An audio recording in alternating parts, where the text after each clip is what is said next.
Cette édition du dimanche 7 mars 2021. Bien le bonjour à tous et merci d'être sur STV.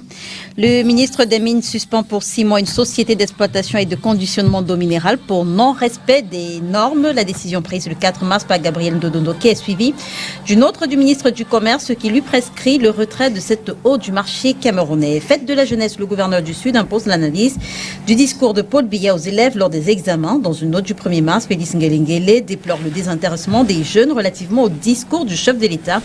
Une démarche qui intrigue l'opinion et puis décentralisation dans le Vouri, malgré la désapprobation de sa décision par le préfet du Vouri et le délégué régional de l'éducation de base du littoral. Les écoles communales de Douala 1er sont restées fermées cette semaine, conformément à la décision du maire de Douala 1er, Lengue Malapa. Quel nom donner à l'échange de courrier de cette semaine? Pourquoi est-ce que les conflits de compétences persistent? On parle de tous ces sujets avec vous. Denis Kwebo, vous êtes journaliste. Bonjour et merci d'être avec nous ce dimanche.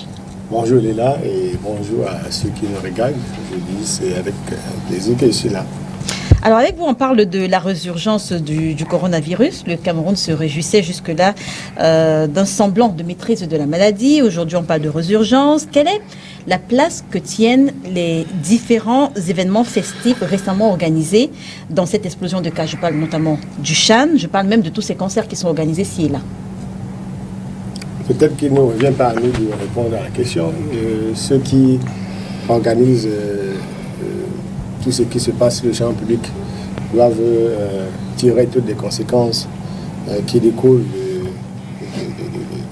du relâchement observé ces dernières semaines, ces derniers mois. Eh bien, je voudrais un peu revenir sur les chiffres. Vous savez que ça date, peut-être que vous l'avez oublié. J'ai toujours soutenu que les chiffres qu'on nous a donnés sur la pandémie là ne correspondent à rien. Donc j'ai envie de redire maintenant que il n'y a aucune raison de penser que les chiffres qui sont communiqués sont réels. Je dis que ce soit en plus ou en moins. Il n'y a aucune raison, moi journaliste, je n'ai aucune raison de penser que les chiffres sont réels.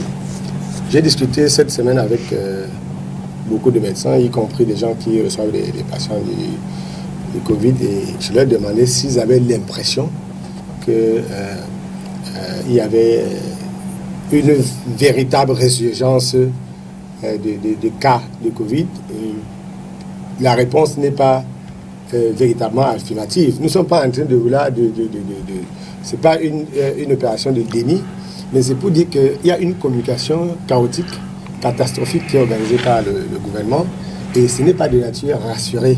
Mais dit comme ça, Denis Kwebo, vous savez que vous êtes une voix qui porte, mais dit comme ça, est-ce que vous n'allez pas justement décourager ces personnes-là qui essayaient de se remettre... Ce n'est pas moi qui ai organisé des fêtes et des cérémonies partout. Donc si des gens ont organisé des fêtes et des cérémonies partout, ils peuvent eux-mêmes tirer toutes les conséquences qui en découlent. Ce que je dis, c'est que j'ai envie qu'on nous dise qu'on avait... Vous savez, on a démantelé, au début, il y avait une communication de crise qui avait été saluée. Tout le monde a salué la communication de crise au départ. Le gouvernement a pris des mesures fortes. On a interdit les voyages. Il y a eu un ensemble de mesures restrictives et ça marchait.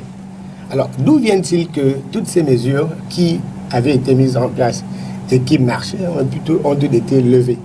Il y avait des hôpitaux, pas de fortune, on a aménagé ici au stade Bapelépé, on a aménagé au stade militaire à Yaoundé pour accueillir. Vous savez, quand on met ce type de dispositif sur pied, le citoyen qui est dans la rue là, c'est que il y a quelque chose de mal qui se passe autour de nous et on observait les mesures.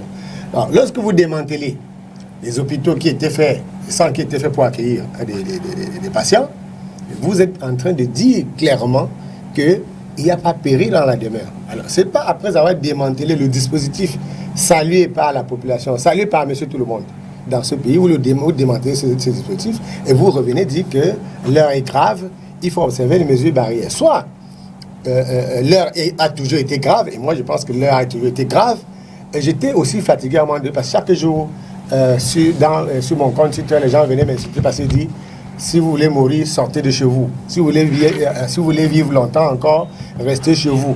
Mais les gens venaient me dire que je suis en train de créer, d'organiser une catastrophe. Ce n'était pas une catastrophe. Alors, l'État le gouvernement qui avait pris des mesures saluées, pas seulement au Cameroun, a relâché.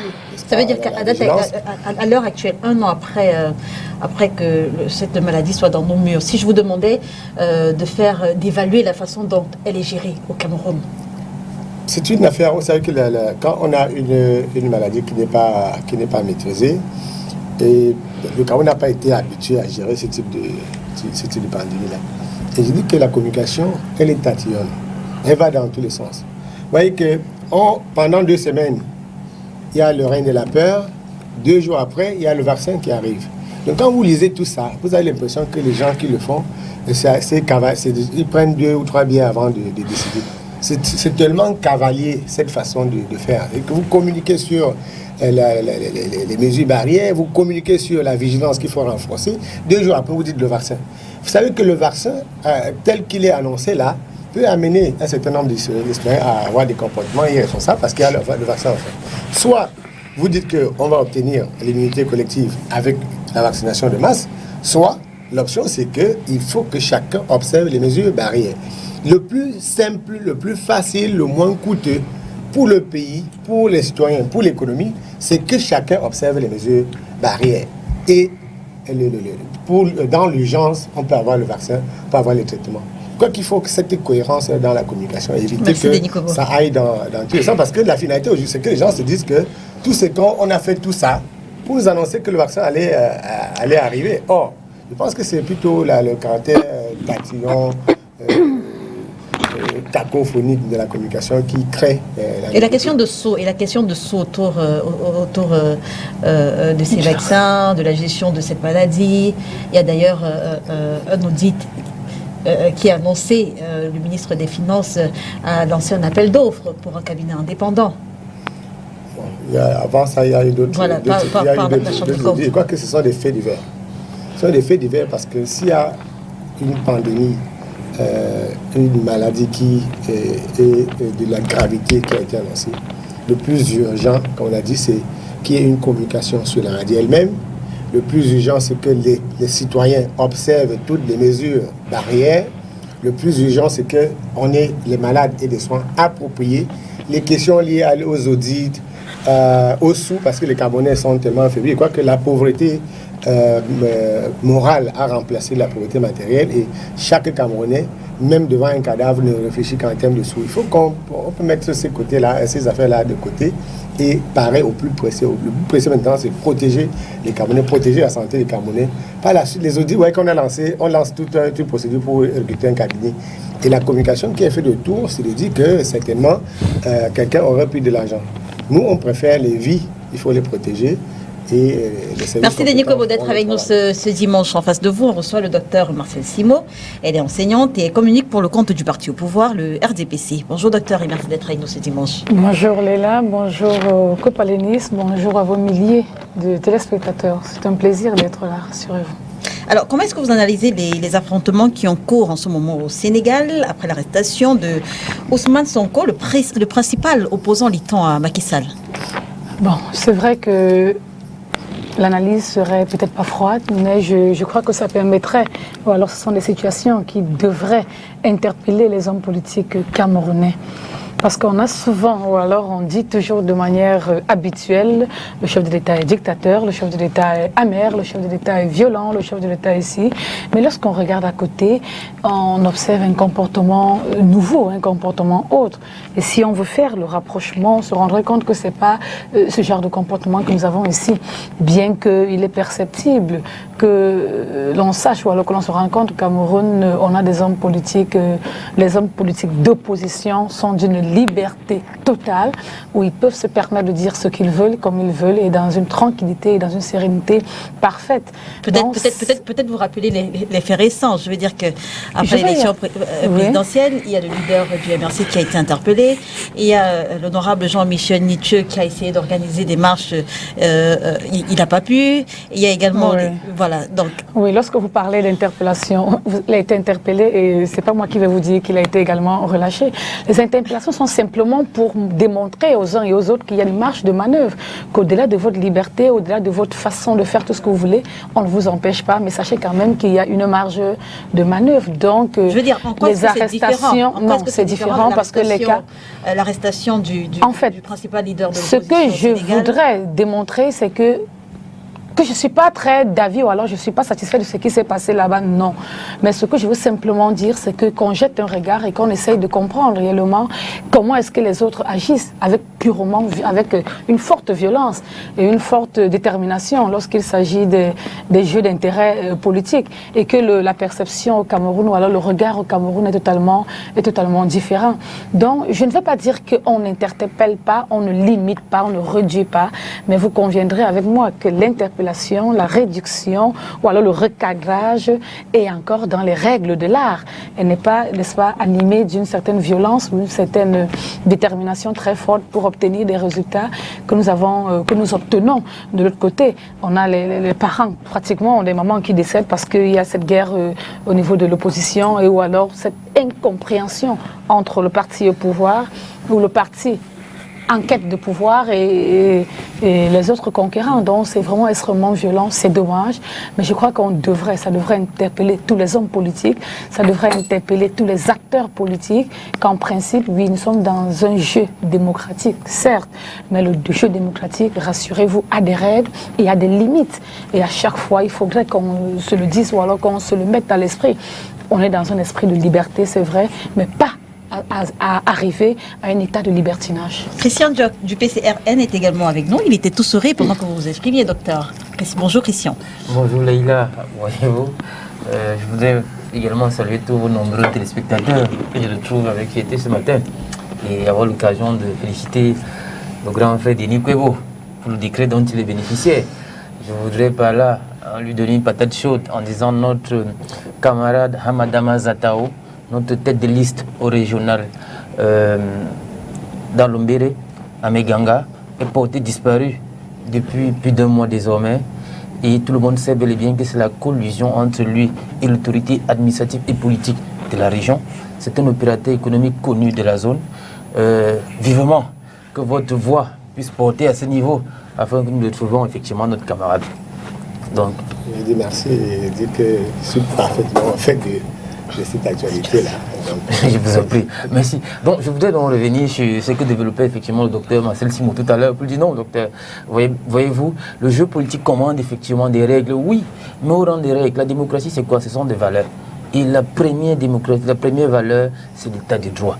Et le respect des règles, c'est-à-dire le respect des règles qu'on s'est soi-même soumise. Fixé, oui. Je parlais de liberté. Effectivement, et ces libertés ont un camp. C'est-à-dire l'aménagement des libertés, comment il s'opère. Voyez-vous, on est là dans des régimes dictatoriaux, comme c'est le cas au Cameroun, ou peut-être la bavardologie, comme le dit au grand frère Kwebo, est permise, mais l'expression de liberté n'est pas admise. Il faut faire la différence. Et c'est ce qu'on constate ici. À chaque fois que des leaders politiques veulent aménager des réunions, veulent s'exprimer, on refuse. Le droit de marcher, le droit de revendiquer, c'est construit, c'est contenu dans la Constitution. C'est le cas au Cameroun où, tenue une réunion, on vient vous massacrer, faire ceci. C'est le cas partout ailleurs en Afrique. Il faut dépasser ce genre de choses. Et effectivement, je suis d'accord avec l'analyse de votre consultant qui dit qui a l'habitude de dire qu'effectivement, on n'est pas prêt pour la démocratie ou la démocratie n'est pas d'essence africaine. Qu'on adopte effectivement nos régimes impériaux, nos régimes féodaux, où le chef est le patron, où on ne succède quasiment pas, on oublie ce genre de choses, c'est continuel. Et le Sénégal, qui était comme l'exemple de démocratie en Afrique dite francophone, nous démontre là une fois de plus qu'on est dépassé. Mais au-delà de ça, il voulait avoir une autre grille de lecture à travers la nouvelle donne, la nouvelle vague des opposants africains qui n'ont pas recours à l'impérialisme. Voyez-vous, qui se défendent eux-mêmes, qui font avec les armes qui sont les leurs, c'est-à-dire le charisme et la volonté populaire d'amener les gens et non recourir, comme certains opposants, en appeler effectivement, comment on appelle ça, le patron, le colonel étranger pour venir effectivement réfléchir. Bon, maintenant c'est une parenthèse à l'affaire Joshua? Oui, maintenant pour revenir au cas Joshua, voyez-vous, j'ose bien croire que vos collègues vont encore tirer sur moi. Il y a un pseudo-institut de sondage pro comme Taliban, qui la semaine dernière m'a mis, comment dirais-je, objectivement sur le Face en disant effectivement que j'avais tiré sur l'honorable Jean-Michel Nietzsche. Non, il faut le dire, effectivement, ça c'est aussi la démocratie, elle est aussi interne au parti politique, voyez-vous. Je vais avoir 2 grilles de lecture à ce niveau. Joshua aussi est un symbole. C'est quand même la voix la plus autorisée en ce moment du SDF, voyez-vous, ancien candidat à la présidentielle, et qui vous dit que lui, en tant que parlementaire, s'inscrit dans une approche, lui, parlementaire de la zone dite anglophone en passant, qui subit mieux. Sauf qu'il n'a pas été élu dans cette zone. Non, il a fui de cette zone, voyez-vous. Peut-être parce que là-bas, il ne peut pas s'exprimer comme tel. Partons de ce postulat, que Joshua aussi vivrait mieux cette crise, ou subirait mieux cette crise que Mwanjok, ou que le député de ma circonscription électorale. Je ne vais pas le nommer ici. Voyez-vous. Donc, pour dire effectivement qu'il y a un certain nombre de respects qui doivent être opposés, ça c'est interne. Au SDF, vraiment, je ne vais pas m'ingérer à ça, mais pour dire que moi j'ai une autre lecture de la chose. Il savait effectivement que c'est un tiers des parlementaires camerounais qui réagissent vivement, que c'est un tiers s'inscrivent aussi pour qu'on mette au moins la session de mars qui arrive, la question de la crise anglophone à l'ordre du jour au Parlement. On a désormais 4 ans que ça dure. Qu'est-ce qui était plus jugeant? Je veux dire, la pétition adressée aux membres du Congrès américain, ou alors se battre pour que cette question soit inscrite à l'ordre du jour à l'Assemblée nationale? Léla, je veux dire, on peut avoir une double lecture à ce niveau. La première lecture, elle comprend effectivement, pour faire la relation avec la première question, en termes d'aménagement des libertés, que c'est bloqué au sein du RDPC, voyez-vous. On parle sous le chef, on ne peut pas s'exprimer. Donc, ils ont là une pêche de pouvoir s'exprimer. Un peu tout comme on va venir sur le gouverneur tout à l'heure. Ils prennent une pêche en disant, bon, voilà, si on peut, à travers une question, demander au Congrès américain de ne pas s'exprimer, c'est un tiers peut également, désormais, c'est-à-dire comme ils sont constitués en lobby, pouvoir inscrire cette question dite transpartisane. Il me semble, parce que là, la question de la crise anglophone est transpartisane. Vous espérez que ça se fasse, ou alors vous pensez que ça se fera? Oui, nous pensons que ça se fera, que ça va se faire, parce qu'il me semble que la question a été inscrite à double jeu. C'est pour ça que votre leader était également signataire de cette pétition? Non. C'est pour ça que les députés du PCN, effectivement, ne s'y sont pas inscrits, parce que nous, on posait comme question, condition... est-ce qu'il y avait des députés du PCN signataires de cette pétition? Non.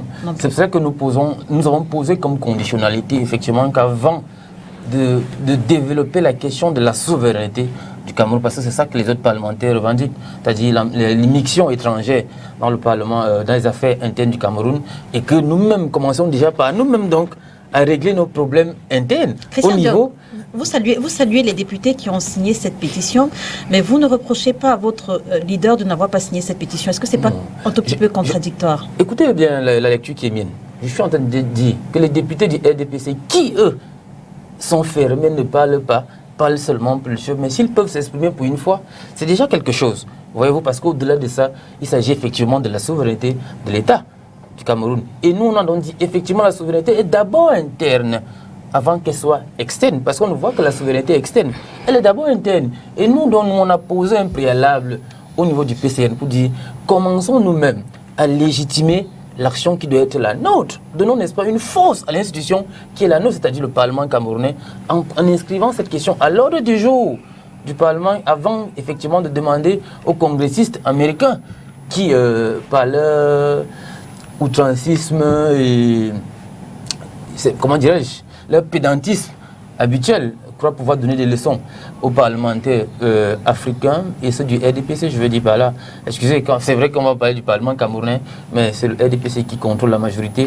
Ils nous ont habitués, effectivement, à vivre de cette façon-là, fonctionner de cette façon-là, mais cela démontre aussi qu'un autre cri est possible, que demain on peut espérer quelque chose. Merci Christian d'être avec nous ce dimanche. En face de vous, on reçoit Mars Wabo du Mouvement pour la Renaissance du Cameroun. Bonjour et merci d'avoir accepté notre invitation. Merci infiniment, le plaisir est partagé.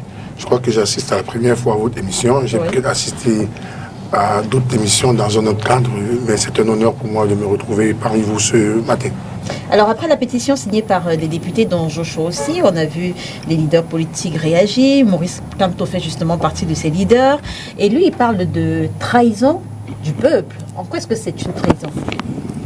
Écoutez, si vous me permettez, je vais revenir quelques secondes sur l'actualité du Sénégal. Oui, rapidement. Alors je vais tout simplement dire que j'ai suivi le déroulement des événements qui se passent au Sénégal. Moi, je dois saluer l'attitude de la jeunesse sénégalaise. Mais moi, je me serais attendu à ce que certaines personnes qui ont souvent taxé l'opposition qui organisait des marches ou bien qui revendiquait les libertés individuelles en disant qu'on préparait une insurrection. J'aurais voulu également qu'on rapproche ça du côté du Sénégal. Mais force est de constater que nous avons des députés qui saluent l'action de la jeunesse sénégalaise et du coup, on advient à se poser la question quand les gens marchent au Cameroun pour revendiquer les droits et libertés individuelles, pourquoi taxer ça d'insurrection? Et lorsque c'est ailleurs, on estime que justement il faut féliciter cette jeunesse-là. Est-ce que la députée dont vous parlez a taxé notamment les marches du MRC d'insurrection? Parce que vous parlez d'une députée en particulier. Non, en fait, bon, peut-être vous avez pu lire dans mon esprit, peut-être cette députée en réalité n'a pas taxé les marges d'insurrection. Vous comprenez? Mais il faut quand même dire que même si elle n'a pas taxé ces marges, elle ne s'était pas prononcée. D'accord? Elle ne s'était pas prononcée. Elle n'a jamais dit non, il ne fallait pas arrêter des gens. Vous comprenez? On n'a jamais fait un post pour dire non, il ne fallait pas arrêter, il faut respecter l'état de droit. Non. Mais seulement quand c'est ailleurs, on a vite fait de faire un post justement pour féliciter cette jeunesse-là. Du coup, j'ai tendance à dire, vraiment, avant de regarder du côté de l'extérieur, réglons d'abord pour nous en interne et serons d'abord vrais envers nous-mêmes. De toute façon, moi, je salue l'attitude de la jeunesse sénégalaise qui veut justement rétablir un état de droit. Vous avez vu qu'ils sont dans une logique pour dire, on peut brûler, on peut le construire. Parce qu'ils savent qu'ils ont la capacité de le construire. Bien, revenir à votre question. Votre question d'entrée, la trahison. La trahison. Maurice Kamto parle de trahison quant à la signature de cette pétition par 62 députés. Oui, et comme mon ami, c'est M. Ndiok, Christian Ndiok, il disait bien que c'était des députés RDPC. Oui, c'est totalement des députés RDPC. Non. Je suis désolée. Non. Non, je vais y arriver. Oh, qu'est-ce qu'on entend parler? Non. Ce sont des élus de la nation qui ont exprimé, n'est-ce pas, leur point de vue sur une question pertinente. De toute façon. Pas du RDPC. De toute façon. Soyons sérieux là-dessus. Le RDPC a la majorité à l'Assemblée nationale. Si on va faire le tri dans les 62 députés qui ont signé la pétition, on va bien s'en rendre compte qu'il y a 58 députés RDPC. Donc les 2 ou les 3 qui sont là, bon, peut-être ils sont du SDF, ok? Mais il faut bien savoir que c'est une initiative RDPC. Et en ce moment-là, on peut bien, je peux donc rejoindre M. Christian Ndiok qui questionnait la souveraineté. Parce qu'on nous dit justement, non, le Cameroun est un État souverain. Ils disent aux députés du Congrès, ils disent au Congrès américain, ne vous mêlez pas justement de nos affaires, nous devons régler ces affaires. Ce qui peut justement choquer et qui peut même peut-être amener justement le MRC à parler d'une certaine trahison. C'est tout simplement que, et là on peut comprendre aussi la sortie de l'honorable Nitieux, vous vous dites tout simplement, c'est depuis 4 ans que nous avons une guerre qui dure. D'accord? Toutes les solutions qu'on a tentées là n'ont pas marché. Comment au jour d'aujourd'hui, lorsque l'extérieur voudrait se mêler pour essayer de voir comment on peut résoudre ce problème, vous avez donc une bande je sais pas quoi, des gens qui profitent de cette guerre, disons comme ça, qui pensent justement que non, restez chez vous, on va régler. Et c'est pourquoi l'attitude de Joshua aussi, pour moi, est embarrassante. Parce que, je voudrais préciser, Joshua aussi n'a jamais été élu dans le sud-ouest. Chaque fois qu'il est parti là-bas, il a perdu. Je crois que c'est sur le conseil de certaines personnes qui s'étaient même rabattues ici à Douala pour chercher son électorat. Donc, de manière claire. Ça démontre encore. Joshua. Non, pardon. Ça démontre qu'il a du pouvoir quand même. Qu'il peut partir d'ici construire l'électorat. Écoutez, non, je ne voudrais pas. Je vais vous dire, en toute sincérité, cher ami, en toute sincérité, je ne voudrais pas dire comment Joshua a été élu à Douala. Vous comprenez? Donc, je connais un peu le fond, mais ce n'est pas ça qui m'importe. Je voudrais tout simplement. On peut également dire comment Nietzsche a été à Voré-Est, voyez-vous. Soyez sérieux, M. Wabo. Si vous me permettez, la difficulté, en fait, c'est que le RMRC n'a pas qualité à parler de ce sujet. Ça, il faut le dire. Plus particulièrement le professeur Maurice Kamto. Je crois qu'il devrait être intelligent pour se retirer sur les questions de parlementaires camerounais. Lorsque vous m'avez invité, quand vous m'avez dit que le docteur Simo était là, j'ai vite fait de vous dire qu'il y aura du sport. Je crois qu'il y a effectivement du sport. Oh là là, je vous en prie. Oh, c'est bien. Parce qu'on a partagé un plateau et laissez-moi parfois développer. Non, je ne vous ai pas coupé, hein, je vous rappelle. Je ne vous ai pas coupé. Docteur, allons-y, je ne vous ai pas coupé. Joshua aussi n'a jamais été élu au sud-ouest. Chaque fois qu'il est allé au sud-ouest, il a été battu. On sait très bien comment il s'est rabattu ici à Douala et comment ça s'est passé. Tout ce que j'ai envie de dire, c'est quand même surprenant de trouver que Joshua aussi, qui est de la région du sud-ouest, pendant qu'on est en train de massacrer des gens, pense qu'il faut laisser qu'on règle. Si depuis 4 ans, on n'a pas eu de solution fiable, on a organisé tout ce qu'on a pu organiser, on n'est pas arrivé à la fin de la guerre. À un moment donné, quand quelque chose vous dépasse, vous pouvez vous retourner vers des voisins, d'autres personnes, des pays amis, qui peuvent justement vous aider à résoudre ce problème. Mais est-ce qu'ils le feront de façon C'est pas malhonnête. gratuite? Qu'est-ce que Joshua aussi signe? Qu'est-ce qu'il signe, effectivement? Il Christian, demande, effectivement, de ne pas empêcher l'extradition des financeurs de cette crise. Qu'est-ce qu'il signe? Ne détournez pas les Non, aussi. Est-ce que... Non, qu'est-ce que aussi a signé? Dites commencez au moins par là, soyez honnête. Reconnaissez effectivement que les propos de cette note ont été travestis. Effectivement, qu'est-ce qu'il demande? Il demande d'extrader tous ces bandits qui vivent sous le sol américain et qui sont effectivement financés. Non, est-ce que Joshua... Joshua n'a pas été précis. Dites-le au moins. Joshua n'a pas été précis en parlant de ceux qui financent. D'accord? C'est lorsque... Vous n'avez déjà pas lu ça. Si vous avez lu, vous ne l'avez pas dit ça. Bon, Christian, ça ne peut rien dire. Christian Diop. Il voulait évidemment, M. Wabou. Allez-y, M. Wabou, allez-y. De toutes les façons, je peux bien comprendre que vous dépendez et que je ne sais pas pourquoi vous faites cette fixation sur Joshua. Mais bon, ça ne gêne pas. Hein. On sait bien qu'il y a des partis alliés. Peut-être parce que c'est celui qui a été principalement attaqué. Oui. Bon, disons comme ça. Et pourquoi lorsque l'honorable Jean-Michel Nutieux pose un problème en disant que tous ceux qui ont signé cette pétition, ils savent justement l'intérêt qu'ils donnent. Ils travaillent pour l'intérêt personnel et donc pour l'intérêt collectif. Vous comprenez? Mais oui, madame, si c'est une action forte, je suis convaincu que si c'est une action forte, même le PCRN qui est à l'Assemblée... Monsieur Wabou, est-ce que vous êtes pour l'extradition de ce que le gouvernement camerounais a appelé les financeurs de la crise dans le nord-ouest? Les ennemis de la paix. Dans le nord-ouest et le sud. Non, que le Cameroun commence d'abord. Vous la question. Non, vous avez non. Monsieur Christian Diop, permettez-moi incestueux en fait que vous avez et que vous croyez que Christian Diop, de la primauté de la République, on soit mis à mal et que nous prenions n'est-ce pas de collision avec les autres. C'était aussi simple que ça. Et justement, vous n'avez pas le droit de lui imposer votre réponse. Permettez, Christian Diop. Allez-y, monsieur. Alors, ceux qui financent la crise, s'ils sont effectivement identifiés, d'accord, ok, il faut qu'on le fasse. Si on peut identifier avec certitude, voici tel ou tel qui finance la crise, ok, qu'on le fasse.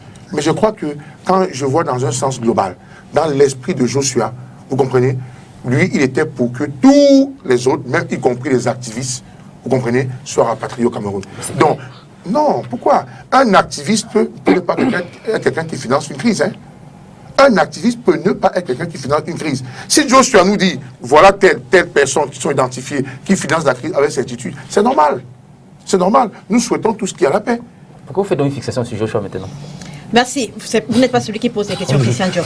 On parle à présent de la suspension pour 6 mois d'une société d'exploitation et de conditionnement d'eau pour non-respect des normes.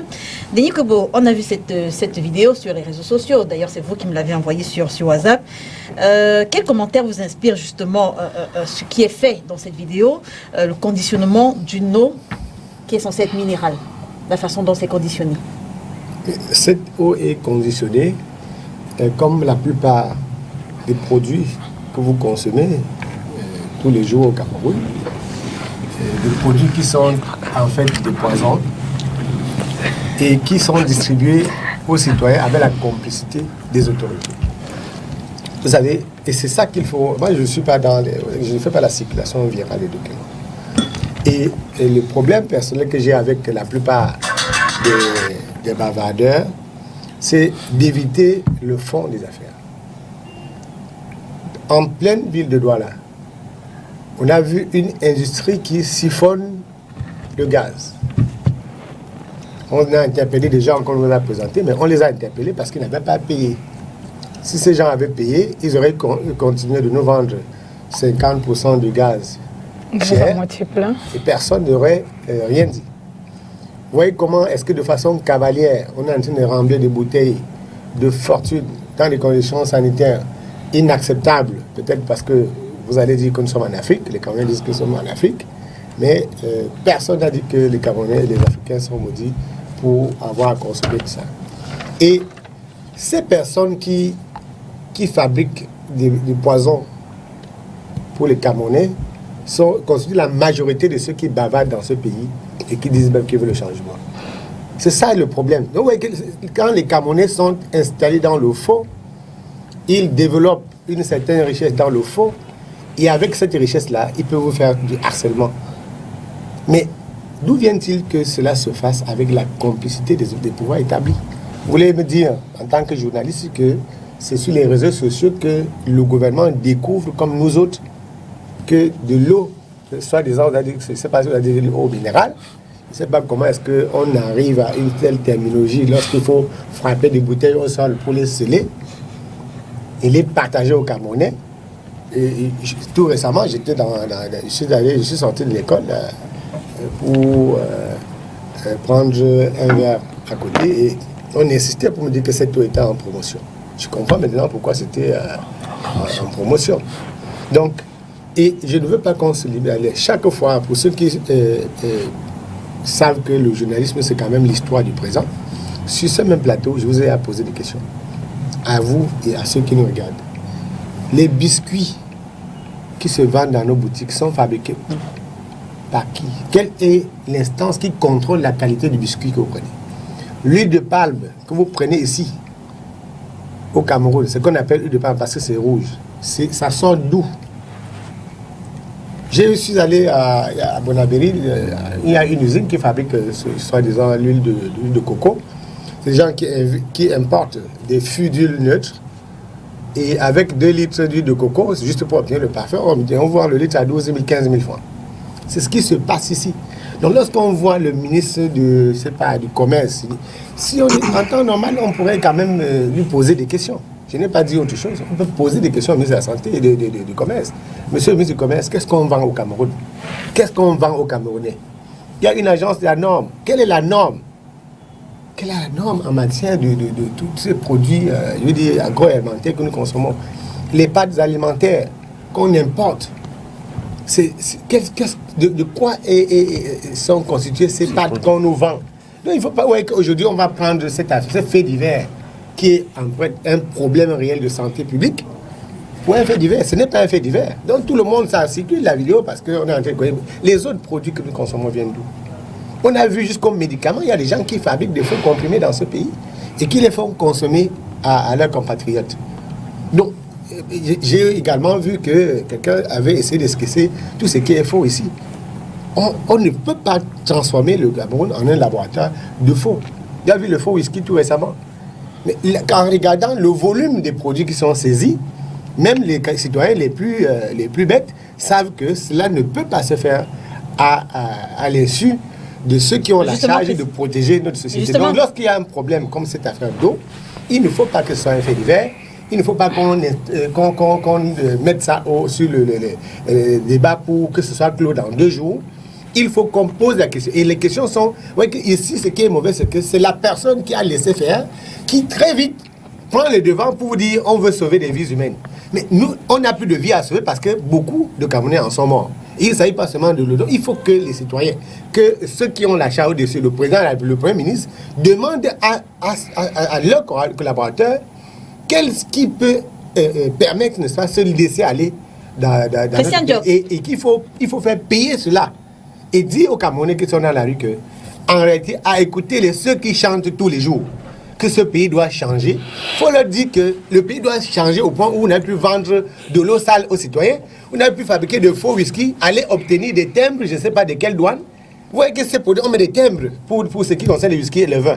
Est-ce que les timbres là sont fabriqués par nous? Les timbres là sont des timbres authentiques, obtenus auprès des personnes qui vous disent que le pays doit changer. Mais le pays ne peut pas changer lorsque vous empoisonnez vos compatriotes. Président Diok, cette société, on le sait, comme vous le disiez d'ailleurs, on le sait, elle existe depuis 2013 au moins, et elle était classée 3e dans les ventes d'eau minérale au Cameroun. Denis Kwebo également a dit pourquoi, parce qu'elle était tout le temps en promotion. S'il fallait aujourd'hui noter les mécanismes de contrôle, qui certainement n'ont pas suffisamment joué leur rôle, vu que c'est 8 ans après qu'on découvre comment est-ce que cette eau est conditionnée.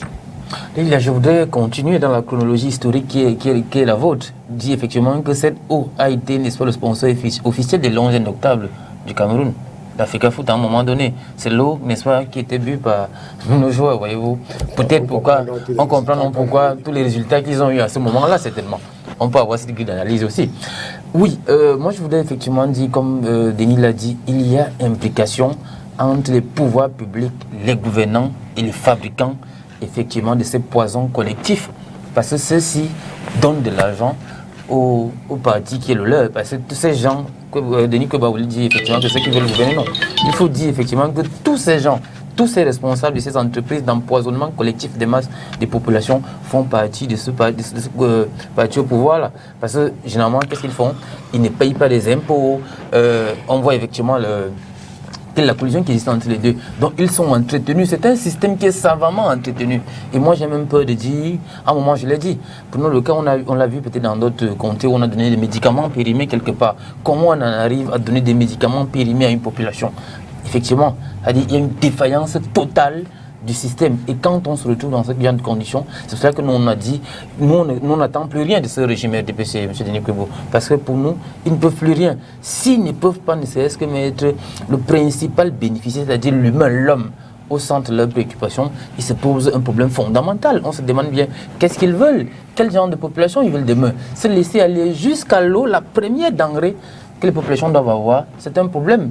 On comprend bel et bien que si même prenons le cas, si à Yaoundé, déjà, il n'y a pas d'eau, c'est-à-dire la capitale du pays, il n'y a pas d'eau à Yaoundé, il n'y a pas d'eau à Douala. Là, je vous parle, je vis à Makepe, je sois de Makepe.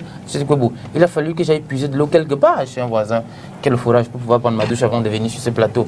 Pour vous dire, on comprend aisément que la population ne soit pas elle même de pouvoir contrôler, parce que ces services sociaux de base ne puissent pas être donnés et, à terme, c'est un problème de gouvernance.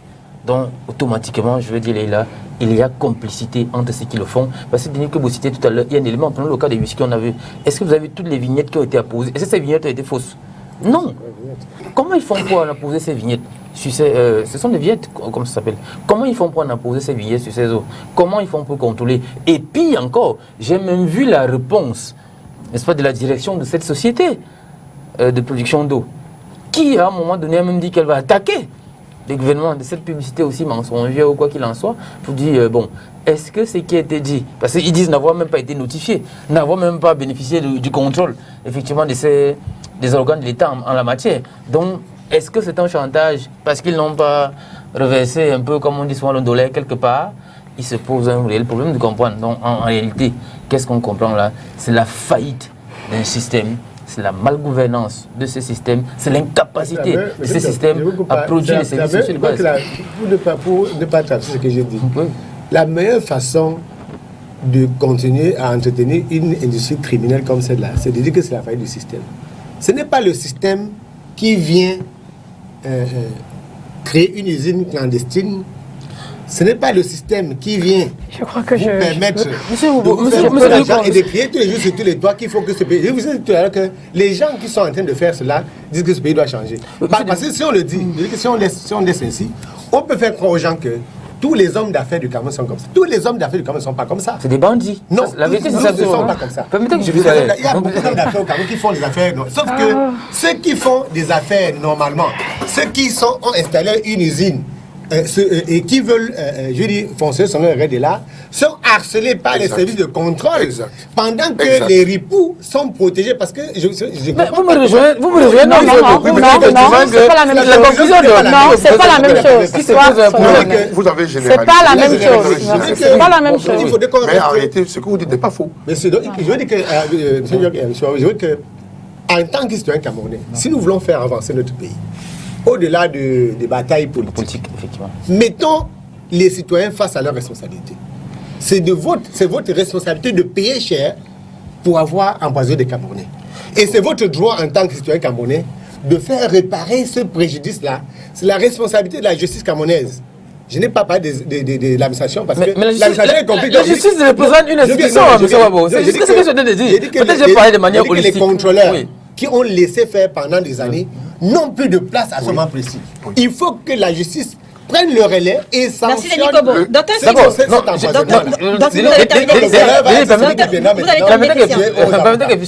Simon, Christian Diop faisait remarquer que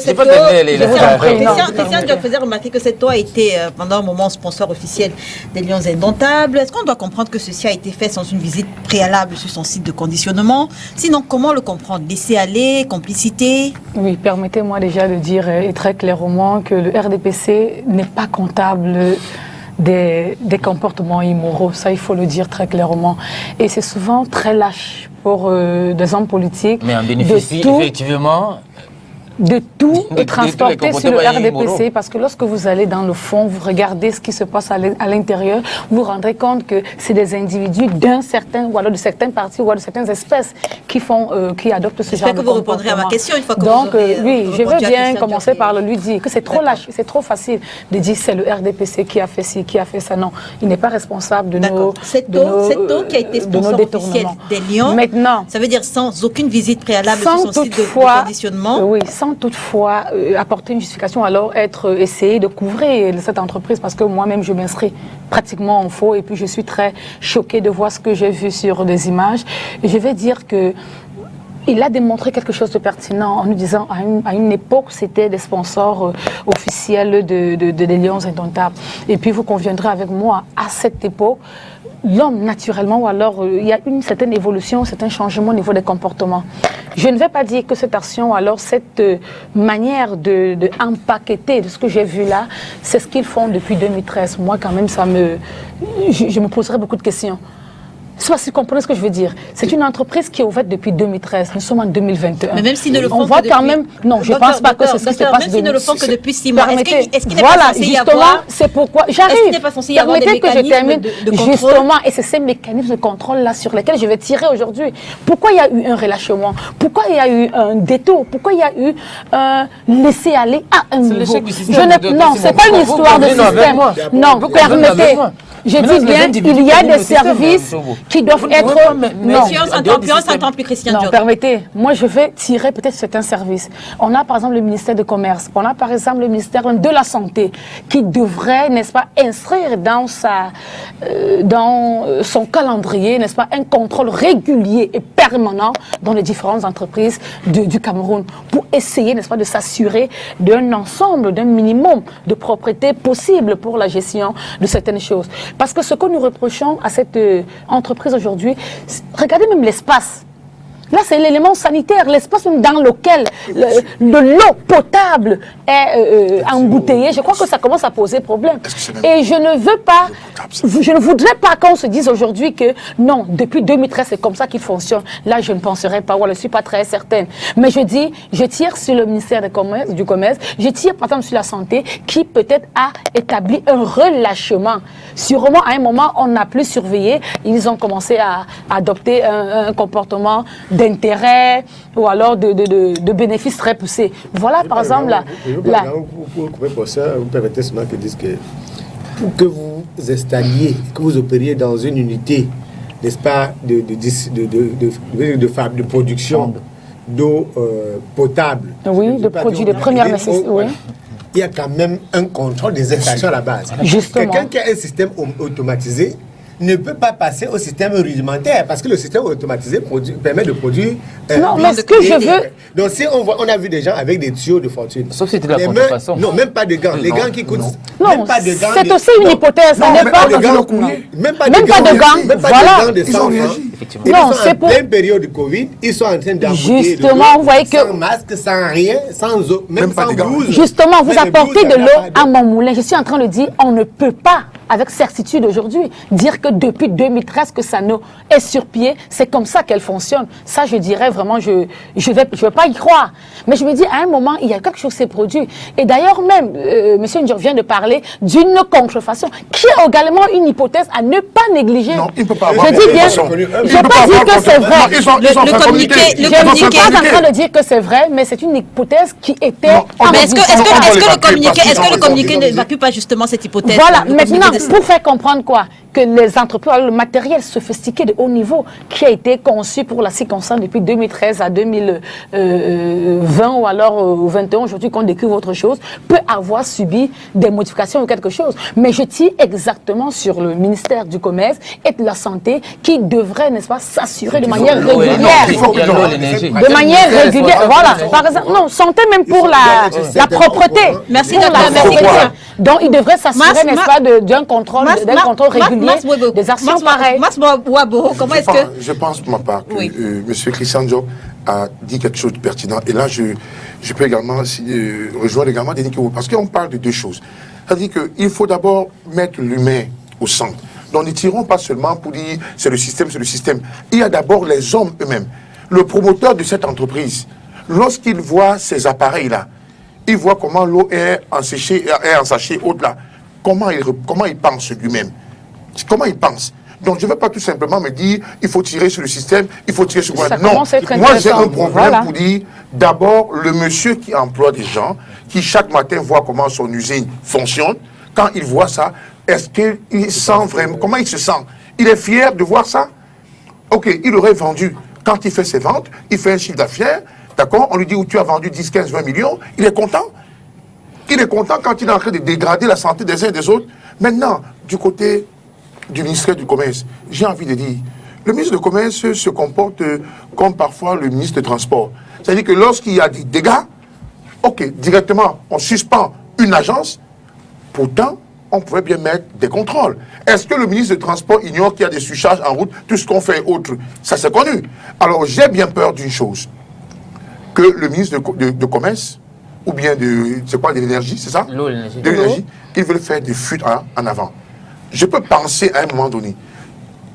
Vous voulez dire que pendant 5 ans, 3 ans, est-ce qu'on devrait même passer une année sans envoyer des contrôleurs sur le terrain, vérifier ces usines-là?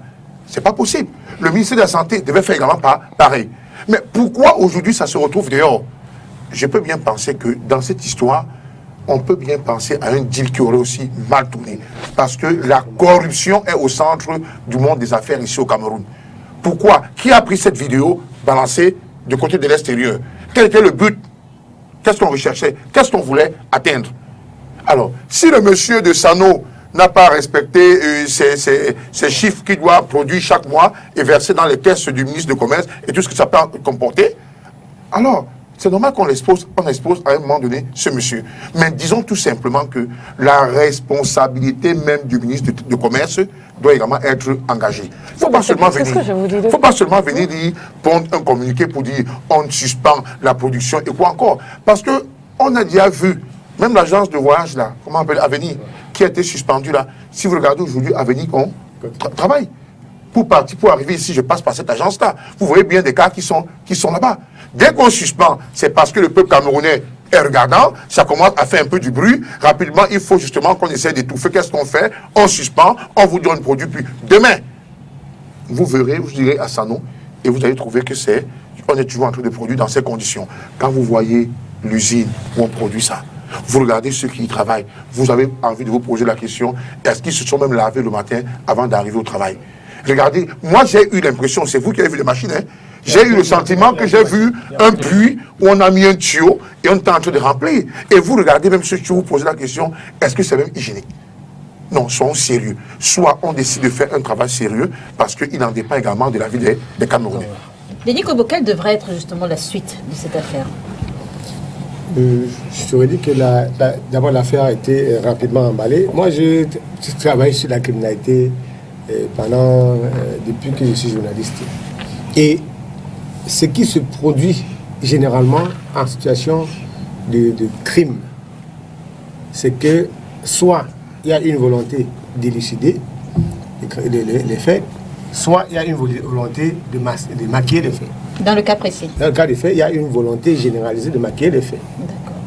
La volonté de maquiller consiste à ne pas à laisser la solution entre les mains des personnes qui sont directement impliquées dans le fait qui est reproché ou reprochable. D'où convoquer le système dans son ensemble. Oui, donc moi, je préfère souvent écarter le système. Je me dis que qui peut le plus, peut le moins. Je vais vous demander tout à l'heure, à commencer par moi. Quand vous décidez, dans un pays comme le nôtre, de servir de l'eau sale à vos compatriotes en prétextant que c'est de l'eau propre, vous pensez que vous voulez... Alors le système là va changer comment? Le système va changer. Est-ce que Dieu va venir changer le système? C'est un ensemble. C'est un ensemble. C'est une machine. Donc si vous êtes, vous, citoyens, vous êtes maillon de la chaîne, si vous décidez de ne faire que du faux, vous pensez que le système là va changer avec quoi? Le système là va changer pour être plus faux qu'il est aujourd'hui. Il faut que ça cesse. Et qu'on ait quand même... C'est malheureux que dans ce pays, il n'y ait pas d'instance qui puisse arbitrer dans le cadre de ce gros conflit d'intérêts. Ce qui est très probablement sûr, c'est que on a exposé Sano parce que certains paiements n'ont pas été faits. C'est clair. Vous ne pouvez pas. Moi, j'enseigne juste à côté de cette usine-là. J'y passe presque chaque jour. Vous ne pouvez pas, d'endroit là, commettre des faits illicites et passer inaperçu. La ville est tellement blindée en matière sécuritaire que vous ne pouvez pas faire. On a vu des semi-remorques. Moi, on a vu des semi-remorques avec des bouteilles de gaz. Le fait même dans une société qui est plus ou moins violente comme la nôtre, le fait de voir quelqu'un avec plusieurs bouteilles de gaz devait interpeller n'importe quel citoyen. Si vous voyez un citoyen avec 10 bouteilles de gaz, ça peut être qu'il va aller fabriquer une bombe. Donc si vous passez avec des semi-remorques de bouteilles de gaz pour aller dans un coin, ça devait, tout le monde, chaque citoyen devait poser des questions. Alors l'eau là, qui est servie aujourd'hui, je dis qu'avec tout le tollé que ça a fait, ce tollé là a été créé par les réseaux sociaux. Si les réseaux sociaux n'avaient pas existé, on n'aurait jamais su qu'il y a ces problèmes. Ce que moi je sais, c'est que à Douala, à Yaoundé, dans la plupart des villes du Cameroun, où les opérateurs économiques sérieux travaillent, ils sont victimes de harcèlement. Moi, je ne fais que des trucs là-dessus. Ils sont victimes de harcèlement inacceptable alors qu'ils créent la richesse. Ceux qui sont dans l'inflation du faux, de la corruption, ils n'ont aucun problème. Ils n'ont aucun problème. Dès que vous arrivez chez eux, parce que si vous voulez, il y a des entreprises qui sont établies au Cameroun, qui ont des employés en centaines, qui payent des impôts, parce qu'il y a une gestion des gaz entreprises qui payent quoi. Donc, quand vous, tout à l'heure, M. Diop vient de dire que voilà une entreprise qui a eu à être sponsor officiel. Ça veut dire que personne n'aurait douté du niveau de crédibilité de cette entreprise. Alors, donc, les Lions, toutes les autorités du sport ont passé des contrats avec une entreprise qui ne peut pas présenter un certain nombre de certifications. Quand vous êtes dans le secteur de l'agroalimentaire, ça c'est un secteur de pointe, c'est délicat. C'est la santé des Camerounais qui est directement en jeu. Et on vous fait découvrir aujourd'hui que en réalité, il n'y avait même pas, c'est pas 6 ans de documents. Non, c'est pas convaincu. C'est pourquoi j'ai insisté que c'est une action ponctuelle. Si vous regardez, un ensemble de règles ont été prises pour qu'ils puissent être supporters des Lions indomptables avec des contrats et des principes. Qu'est-ce qu'il faut faire aujourd'hui? Moi, ce qui est important, et je vous ai suivi avec intérêt, c'est le comportement de tout citoyen. C'est-à-dire que le citoyen s'implique. Parce que toutes ces actions, les actions louches ou fausses qui sont organisées dans certaines entreprises sont généralement couvertes par des populations. Donc on arrête un peu d'incriminer le gouvernement ou alors le RSDB ou un régime et qu'on soit observateur. Parce que si près de vous, ce que vous dites, c'est qu'en 8 ans... c'est bon. Est-ce que ce que vous dites, c'est vous savez comment on crée en 8 ans, les autorités n'ont pas été au courant de la façon dont cette eau est conditionnée? Non, c'est ce que je refuse. C'est voilà le raisonnement que je ne veux pas qu'on adopte. Que ce conditionnement est ce qui se passe depuis 8 ans. Je ne suis pas très convaincue. Et là, j'insiste là-dessus. Mais je suis désolé, si on voit ça aujourd'hui, on peut bien penser que... Non, je ne veux pas. Là, c'est personnel. Non, c'est normal. Parce que je suis convaincue qu'en étant sponsor de Lions Indomptables, il y a quand même un ensemble de paramètres. Non, permettez. Là, vous allez me répondre par imagination, spéculation. Mais je dis, il y a un ensemble de règles ou de contrats qui ont été signés. On sait comment est-ce qu'on fait pour être sponsor d'une structure ou alors d'une organisation comme celle-là. Il y a des contrats, il y a des descentes sur le terrain. Et vous pensez que quand on est descendu sur le terrain, c'est cette petite chambrette qui a été vue? Non, je ne pense pas.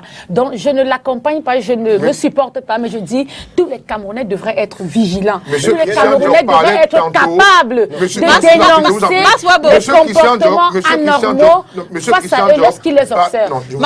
Monsieur Christian Diop parlait tantôt des réseaux.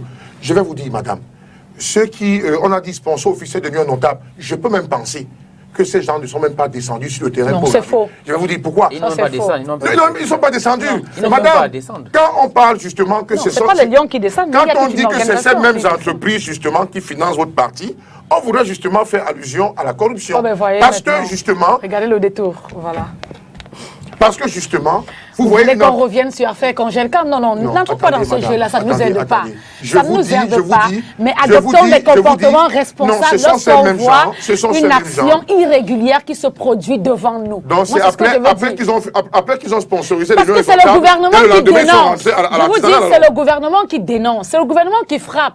Le gouvernement Ça veut dire qu'il a On a observé. affaire à un gouvernement de corrompus. Non, Je pas suis corrompu. persuadé Mais sinon, qu'ils il ont n'aurait vu. pas dénoncé. Je vous Le gouvernement- S'il est corrompu, Qui a il n'aurait dénoncé pas dénoncé. Le ministre du Commerce. Non, je vous Le en ministre du prie. Commerce Le n'a pas gouvernement dénoncé. frappe après avoir vu la vidéo, mais est-ce que le gouvernement doit C'est frapper justement après pourquoi avoir- c'est pourquoi je dis j'ai interpellé le ministère du commerce, de la santé. Et il y a le ministère de la Santé qui a multiplié les dessins, même de manière inopinée dans les Si la entreprises. qualité d'eau de C'est ce que je suis en Kamwata train de dire là est depuis. toujours questionnée. Qu'il devrait multiplier les descentes dans les entreprises. C'est important.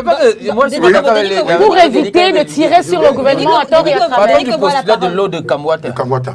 À quoi ressemble cette eau? Non, Voyez-vous, quelqu'un, il y a moi je me autant rappelle quand d'éléments j'étais sur plus lesquels on petite, peut malgré la questionner. couleur et tout, sans pour autant les supporter, elle reste la meilleure que toutes ces eaux que nous consommons. Ça, je vous le dis. une eau rouge de Non, Kamwata, ça, vous allez je boire. vous le dis. Docteur, si on Je vous le prend dis. une eau rouge de Kamwata, Oh là là, on vous donne, vous voilà, allez on boire. revient là-dessus. Vous allez boire. On a les méthodes. Madame, Ah, je vous en prie. docteur, Je vous en prie. Non, Allez, que ça, vous défendez le RDPC. permettez, non, je ne Soyez défends sérieux. pas le Vous ne RDPC. Vous voulez dédouaner avec Et le j'ai gouvernement. commencé par Mais vous c'est- dire, monsieur, le RDPC n'est pas responsable de comportement malsain de certains Camerounais. On nous a dit c'est. Ça, j'insiste là-dessus. Un collant, n'est-ce pas? Une odeur Un collant. sans saveur. Mais lorsque vous avez une eau de couleur rouge sortie du robinet Kamwata, collant, une on odeur doit supposer sans qu'elle saveur. peut J'ai commencé par vous dire que le RDPC n'est pas responsable RDPC qui est des non. comportements malsains de certains Camerounais. Ça, je vous on le peut dis. pas parler tous, on peut pas parler tous au même moment. D'accord. Donc permettez, au moins permettez Donc, quand si le mon docteur. parle, c'est plus que nous. là. Non, Ah ouais, voilà, voilà. Non, mais peut-être parce que vous la Voilà. peut-être parce que vous la C'est vrai cultivez, que c'est la pleine semaine de la femme. tous les deux. Voilà. Donc Il on n'y a parle pas de respect là.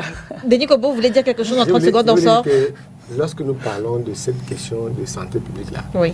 on peut quand même s'arranger pour ne pas parler des partis politiques. Parce que il y a, les partis politiques ont à peu près 1 million de membres militants, tous les partis confondus. Il y a 25 millions d'habitants. Nous sommes en train de parler de la santé des Camerounais. Et tout à l'heure, la question était de savoir, après ce qui a été découvert là, qu'est-ce qu'il fait? Alors, c'est simple. Il faut demander et exiger du gouvernement qu'ils nous disent quelle est la qualité du yaourt que nous consommons, les yaourts qui se vendent. Quelle est la qualité des eaux qui pilulent maintenant sur le marché. Quelle est la qualité des biscuits qui sont importés au Cameroun aujourd'hui. Les pâtes alimentaires. La dernière fois, on a parlé du riz qui était le riz en plastique. Peut-être qu'ils commencent à croire qu'il y a des riz qui sont qui est tellement difficile à avaler que... Jusqu'au poisson. Oui, même il y a le poisson en caoutchouc désormais dans nos pays. Il faut qu'il y ait une instance qui s'occupe de cela. Pas une instance qui... Parce que vous savez que même les associations de consommateurs passent le plus gros. Vous avez souvent vu les associations de consommateurs dans la suite du ministre du Commerce quand ils vont en inspection. Alors que ce n'est pas leur place. Leur place, c'est de veiller à la protection des intérêts des consommateurs. Justement, docteur Simon. Nous devons savoir ce que nous C'est de ça que je parle. Comment amener le gouvernement, les autorités camerounaises à aller au-delà de ce qui s'est passé avec l'affaire de cette eau minérale? Ça, je redis peut-être en d'autres termes, pour que tout le monde me comprenne, c'est que tous les Camerounais s'impliquent dans la chose. Parce que lorsqu'on parle d'une affaire de santé, c'est une affaire publique. C'est une affaire qui appelle, qui interpelle tout le monde. C'est une affaire qui devrait intéresser tout le monde. Donc ça veut dire que tous les Camerounais devraient être beaucoup plus regardants. Et lorsqu'il y a un comportement ou alors une structure près de nous qui commence à adopter des comportements incompréhensibles, vraiment, nous aussi, nous pouvons dénoncer.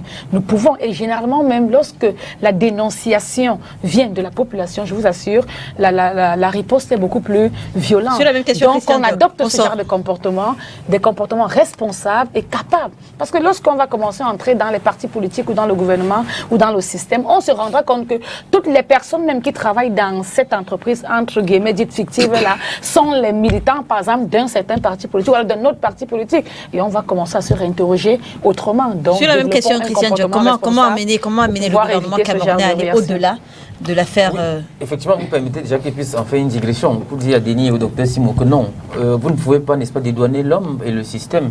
L'homme est un élément du maillon du système. Voyez-vous, parce que le système s'impose à nous. C'est le système qui fixe les règles. C'est le système qui encadre, n'est-ce pas, les mécanismes de fonctionnement. C'est le système qui permet évidemment que ce genre de choses se produisent. Donc c'est le système qui est le régulateur. Et c'est pourquoi nous, on regarde celui qui est censé réguler la chose. On ne prend pas des individus, même s'il y a... Permettez que j'arrive. Parti politique qui est député de la région, de la zone. Non, je vous coupe pas, M. Diop. Donc quand vous dites qu'il faut qu'on contrôle, donc quand vous allez sortir ce plateau, il faut dire à votre député qu'elle doit aller contrôler ce qui se consomme dans les quartiers. Donc je suis d'accord avec vous. Maintenant, le système. Maintenant j'en viens. Effectivement, pour vous dire, le député, pour revenir au rôle du député, M. Kwebo, là vous avez voulu éluder un peu la fonction du député. Non, le député contrôle l'action gouvernementale et non l'action des privés. Voyez-vous, il ne faut pas confondre. Pardon, faut pas confondre. Permettez. Ça c'est l'article 26 de la Constitution. C'est un élu du peuple, ça je vous rappelle. Non, le Docteur député, Simon. je suis d'accord avec le député, il ne peut pas débarquer dans tout. Non, Docteur Simon, je vais vous dire, article 26 de la Constitution. Maintenant, je viens. Elle va aller questionner peut-être le ministre. Oui, c'est de ça qu'on est en train de parler. Vous dites d'exclure un parti politique directement là. Docteur Simon, permettez que Christian Diop s'exprime. C'est pas que Docteur Simon parle, je parle. Allez-y, Christian. Oui, je suis effectivement en train de dire que vous ne m'avez pas laissé aller pour dire au-delà du fait qu'on ne peut pas en dédouaner la responsabilité individuelle des citoyens, parce que chaque entreprise a également ce qu'on appelle la RSE, la responsabilité sociétale des entreprises. Voyez-vous, je ne peux pas dédouaner ce genre de truc parce qu'il y a effectivement ces entrepreneurs-là qui se font de l'argent sur les têtes des gens. Non, qu'est-ce qu'il faut faire? Le gouvernement doit enfin faire ça pourquoi il a été élu. C'est-à-dire protéger les populations. S'il ne le fait pas, il faut l'amener à le faire. Parce que c'est pour ça qu'il n'y a pas de demande sociale. Quand on ne demande pas, il faut que nous on demande. On est d'accord. Oui. Cette dénonciation vient de qui? Des populations, des citoyens. Vous commencez à nous rejoindre. La demande, c'est une demande sociale. Nous devons adopter un comportement responsable. Nous, on frappe sur le régulateur qui permet ce genre de choses. Parce que jusqu'ici, on attend la réaction du régulateur. Effectivement, on ne l'a pas vu. Et moi, je vous ai dit, la réponse de cette entreprise m'a encore fait ticter.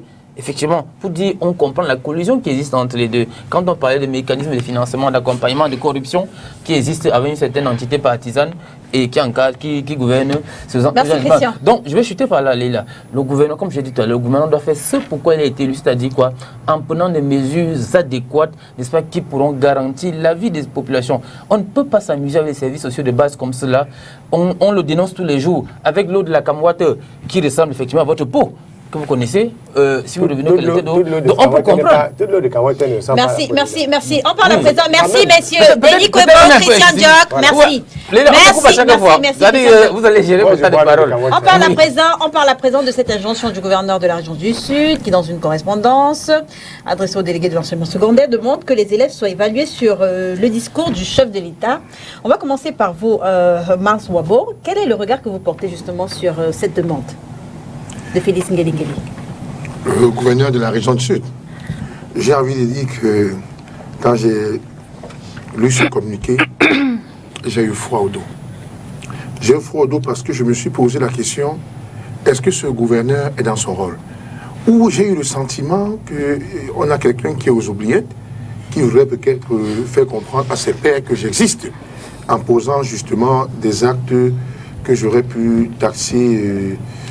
J'aurais pu dire, peut-être pour être très gentil, d'un homme qui n'a pas toutes ses sens, pour ne pas parler d'un déséquilibré mental. Vous voyez... C'est d'une autorité que vous parlez, Marc. Non, j'ai dit, je n'ai pas prononcé ça à son égard. Et à son égard, j'ai tout simplement eu le sentiment qu'il n'était pas dans son rôle, ou bien qu'il n'avait pas tous ses sens. J'ai fait le parallèle en disant qu'on aurait pu penser à un déséquilibre mental, mais je n'ai pas dit qu'il était déséquilibré mental. J'ai dit qu'il n'avait pas peut-être tous ses sens. En d'autres termes. Bien.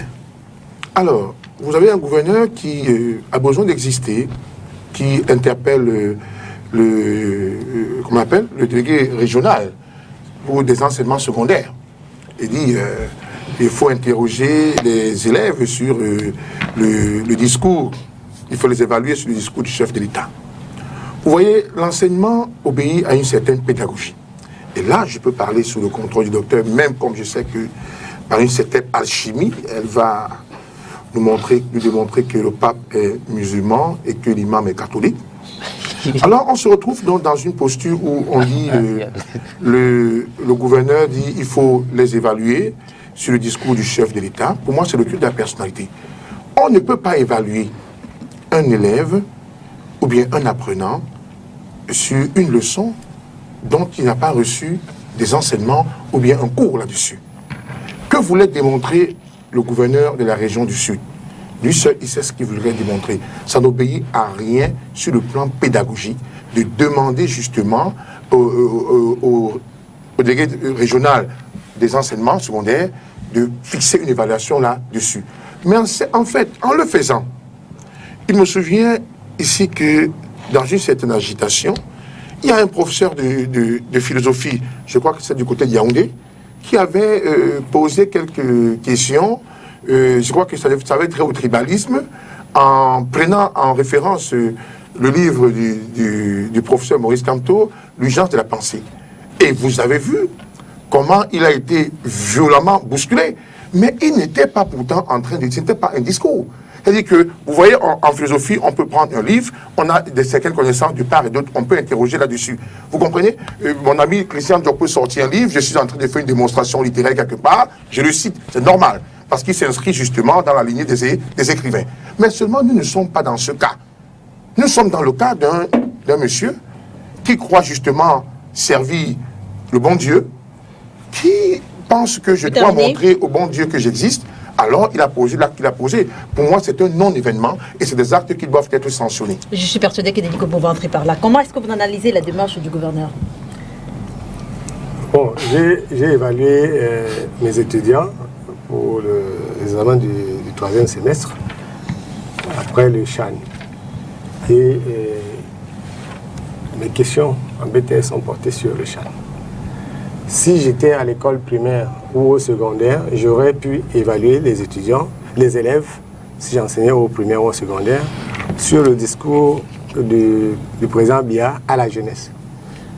Je l'aurais fait uniquement pour contrôler leurs connaissances, parce que c'est pas ça aux journalistes, en matière d'actualité. Si l'actualité, c'est la fête de la jeunesse, et parce que le discours du président de la République s'adressait à la jeunesse, il serait normal, tout à fait normal même, qu'on leur pose des questions sur ce que le président a dit. Maintenant, je voudrais scruter pour savoir si cela relève, c'est-à-dire que si la prescription a un caractère pédagogique, ou alors si ça a un rapport avec la politique. C'est tout ce que moi j'aurais pu... Je n'ai pas seulement compris quelle était l'opportunité de cette correspondance à ce moment précis. Il est en train de le mettre dans le plan pédagogique. On lui dit ça ne peut pas entrer dans le plan pédagogique. Non, je viens. Je dis que quand j'étais aussi à l'école primaire, quand on nous demandait de résider le nom de gouverneur, ou sous-préfet, donner le nom des ministres, on devait citer le nom de 15 ministres. Mais je crois que... Oui. Non, je crois que je suis d'accord, c'est clair. Il faut regarder cette affaire sur deux points. Il y a une politisation à outrance du fonctionnement administratif dans notre pays aujourd'hui. Cette politisation-là vient de tous les côtés. Mais les administrateurs posent des actes administratifs avec des arrière-pensées politiques. Et ceux qui sont en face, c'est-à-dire les hommes politiques, ils perçoivent tout, toujours d'un point de vue politique. Nous sommes en pleine bataille politicienne au Cameroun depuis un certain temps, et il devient de plus en plus difficile. Il n'y a plus la sérénité en train de disparaître du champ camerounais. Je dis, cela est valable pour tout le monde.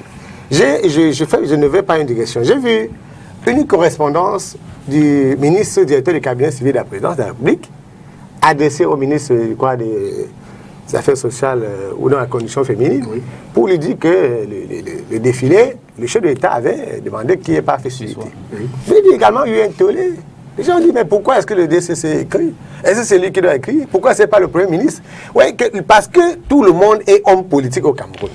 Parce que tout le monde a déjà mis la correspondance administrative, les rouages de l'État et de la République dans son champ de bavardage politique, ça devient très difficile. Parce que moi aussi, je pensais que lorsque quelque chose relève des affaires du président, le DCC écrit, mais quand vous dites qu'il ne va pas écrire. Alors, je vais jusqu'à un point où il y a eu des périodes au Cameroun ou au Gabon, par exemple, où je prends le Gabon, je ne prends pas le Cameroun, où on avait deux présidents de la République. C'est-à-dire qu'un président de la République élu, un autre qui se réclamait président de la République. J'avais posé la question à un ami journaliste qui est conseiller d'un des candidats à la présidentielle au Gabon. Bon, okay, si on va à un examen aujourd'hui, on demande à votre fils qui est le président de la République du Gabon. Votre fils dira qui? Est-ce que votre fils a le droit de dire que c'est Ali Bongo ou alors c'est le fait que, et ça aussi, bon, je veux aussi un peu parler comme M. Diop, pour dire que c'est aussi un peu la responsabilité de ceux qui gouvernent d'avoir créé un état d'esprit pareil dans un pays. Donc, Cameroun est dans une passe difficile. Donc, si le gouverneur écrit pour demander que moi, j'ai étudié l'éducation civique, l'instruction civique à l'école. Quand j'ai donc fini ma réaction, quand j'ai fini de lire le courrier, la correspondance du gouverneur, et quand j'ai lu les réactions, j'ai une proposition ferme, à savoir qu'à la prochaine session de l'Assemblée nationale, du Parlement, qu'on vote une loi avec effet rétroactif, obligeant tous les citoyens camerounais à faire 6 mois d'éducation civique. Je crois que si on ne le fait pas, nous sommes sur une pente glissante. Vous avez même des agrégés qui ont une façon maintenant de penser qui ne correspond plus à ce qu'ils ont appris. Et ça devient sérieux. Donc, quand personne, nous sera difficile de comprendre même ce que le gouvernement veut dire. Parce qu'il y a des arrière-pensées politiques de part et d'autre. Il y a le fait que on va jusqu'à refuser. Et moi, je pense qu'on doit, effectivement, je vais le dire avec force, qu'il est normal que les élèves, que les jeunes, même ça à l'université, sachent exactement ce que le chef de l'État, pas parce que c'est pas bien, quel qu'il soit, si c'est M. Ndiok qui est président de la République, M. Gbagbo ou M. que c'est la parole du chef en des circonstances qui sont officielles. Comme l'a fait de la jeunesse, parce que là, ce n'est plus une médecine, c'est pas une médecine de RDPC, que cette parole-là, qui est une parole officielle, soit enseignée. Docteur Simon, aux jeunes. Merci Denis Kobo. Docteur Simon, parlons de la loi d'orientation de l'éducation du 14 avril 1998 qui dit en son article 34 qu'il faut préserver l'espace scolaire de toute intrusion. L'élève a droit aux enseignements prescrits par le programme. Ce droit s'exerce dans le strict respect de la liberté d'expression, de pensée, de conscience et d'information de l'élève. La sortie du gouverneur, est-ce qu'elle peut s'assimiler à une intrusion de la politique dans l'éducation? Oui, merci pour cette question, mais il faudrait que je revienne sur un élément très important parce que je suis du domaine. Sincèrement, la sortie du délégué, du gouverneur, pardon, devrait être prise comme une interpellation. Une interpellation dans un contexte bien précis. Vous conviendrez avec moi que dans nos écoles, dans nos collèges, dans nos universités, nous sommes entourés dans un système de violence et d'insécurité totale, d'un comportement déviant que nos enfants observent aujourd'hui. On a vu dans tous les médias ce qui s'est passé à EDEA, ce qui s'est passé à l'université de Douala. Un matin, je ne sais pas, vous êtes au courant de ça, un matin où je venais faire cours à 502, où on a trouvé un enfant presque agonisant, en train de mourir, parce qu'il a été totalement blessé partout. Les enfants, aujourd'hui, sont animés par une violence et par un comportement vraiment inexplicable. Et la logique voudrait que l'enseignement ou alors l'éducation de la base au supérieur commence à avoir, n'est-ce pas, un regard beaucoup plus profond sur les questions de civisme, d'éducation, à la citoyenneté. Et d'ailleurs, même lorsque vous allez dans le système éducatif, au niveau de la base, il y a un ensemble de programmes qui ont été introduits dans les enseignements d'éducation à la citoyenneté et éducation civique au niveau de la base. Le même système, les mêmes valeurs ont été inculquées au secondaire et les mêmes valeurs sont perceptibles au supérieur. Donc, il n'y a rien de nouveau là-dedans. Moi, je vais vous faire un petit détour. Je me rappelle quand moi j'étais en première terminale dans les années 2000, 2001, 2002, où on avait encore, nous, on a eu la chance de faire ce qu'on appelle éducation civique, histoire, géographie. C'est pas comme aujourd'hui où on choisit histoire ou géographie. Nous, on faisait histoire et géographie. Et lorsqu'on regardait dans la configuration des 3 disciplines, que ce soit éducation civique et morale, ECM, c'est pour ça qu'on appelait ça, histoire et géographie, on avait 3 formulations. On avait l'étude de texte, on avait la dissertation et la contraction de texte. Rassurez-vous, là, dans les 3 sujets, parce qu'il y avait 3 sujets au choix, vous ne pouviez pas voir un sujet des 3 qui ne parle d'un discours. Et généralement, le discours le plus fréquent était celui du 10 février. S'il n'y avait pas le discours du 10 février, rappelez-vous qu'à cette période de l'examen-là, il y a peut-être eu un événement très fort dans le pays et un discours a été prononcé. Donc, à chaque fois à l'examen, que ce soit au probatoire ou au bac, on avait ce genre, un sujet qui tournait sur cette ligne-là. Et l'étudiant ou l'élève à l'époque qui avait un esprit ouvert dans l'actualité se sentait beaucoup plus à l'aise dans ce genre de sujet. Donc c'est pour dire que c'est des choses qu'on enseigne, c'est pour rappeler aux confrères que c'est des choses qu'on enseigne au niveau que ce soit au primaire, que ce soit à l'enseignement secondaire et même dans les universités. Et maintenant, pour montrer l'importance même du discours du chef de l'État qui est ce honte, si vous voulez même qu'on entre dans ces politiques-là, parce que le consultant l'a déjà dit, c'est parce que chaque fois, on veut politiser les actions qui sont menées. Donc ce n'est pas une intrusion de la politique dans l'éducation? Non, c'est normal. Parce que, qu'est-ce qui l'interpelle? Permettez que je termine. C'est normal pour lui, c'était une façon d'interpeller. Et je crois que si tout le monde avait observé ça comme une interpellation, on aurait eu... Non, permettez que je vous dise, c'est une interpellation. Parce que nos enfants, et il faudrait qu'on se le dise, qu'on dise la vérité, sont devenus extrêmement violents. Il faudrait qu'on commence, n'est-ce pas, à inculquer un ensemble de valeurs à nos enfants. Et pour ceux qui ont suivi le discours du chef de l'État... Est-ce qu'en suivant les discours du chef de l'État, les enfants vont devenir moins violents? Non, je veux dire, en suivant ce discours, et vous aviez suivi comme moi ce discours du chef de l'État, il était extrêmement interpellateur. Il s'adressait particulièrement aux jeunes. Il essayait de ramener les jeunes, en tant que père de la nation, à des meilleurs sentiments, à des comportements beaucoup plus nouveaux et responsables. C'est de ça qu'il était conscient. Non, je vous rappelle... Permettez, monsieur, je ne voudrais pas qu'on entre dans ce jeu, dans cette construction de destructeur de la nation que vous êtes en train de construire de manière souterraine. Je ne voudrais pas qu'on entre là-dedans. Mais le discours du chef de l'État était interpellateur, était un discours de conscience, de reprise de conscience. Parce que dans ce discours, on sait ce qu'il, les comportements, alors les propos qu'il a adressés aux jeunes. Et les interdictions également qu'il a données aux jeunes. Parce qu'il s'est rendu compte que beaucoup de jeunes sont flattés par des hommes politiques aux paroles mielleuses et se retrouvent dans des situations beaucoup plus compliquées. Et lorsqu'ils s'y retrouvent, ces personnes, ces hommes politiques ne sont plus à leur trousse. Donc il est important de considérer ce discours comme une interpellation. On n'impose pas. Christian Diop, le gouverneur est-il dans son rôle? Déjà, je voudrais demander, vous faire une faveur. J'espère que vous allez vous rattraper autant que Dr Marcel 6 mois sur moi. Elle a moins de 10 minutes sur moi désormais. Voilà. Première des choses, je voudrais déjà rappeler, vous avez vu, le docteur était incapable de vous répondre, n'est-ce pas, convoquant la loi d'orientation, qui, si vous avez voulu convoquer la notion de franchises universitaires ou académiques, le gouverneur n'a pas qualité, n'est-ce pas, à s'instruire, il s'est instruit dans un domaine qui n'est pas le sien, sur le plan légal. Restons à ce niveau. Maintenant, on va questionner la chose sur le plan essentiellement politique. Parce que là, il est entré dans un environnement politique. C'est un acte éminemment politique. Voyez-vous, la première des choses qu'il faut comprendre, M. Denis Kobo, c'est la désacralisation de la parole présidentielle. En fait, derrière, M. Wabo, peut-être que vous n'avez pas vu ça. Ce qu'on nous demande, c'est que la parole du président de la République ne vaut plus rien au Cameroun. En réalité. Voyez-vous, c'est extrêmement grave. C'est votre perception. C'est très dangereux. Non, c'est votre perception. Non, vous aviez dit à mon vision que laissez-le développer. Je vous dis, prenez les programmes scolaires. Docteur Simo, je me suis assez retenue. Prenez les programmes scolaires. Notez que quand vous avez la parole, Christian Diop vous permet de développer. Faites pareil. Allez-y, Christian. Non, allez-y, Christian. Je suis encore gentleman parce que nous sommes à peine.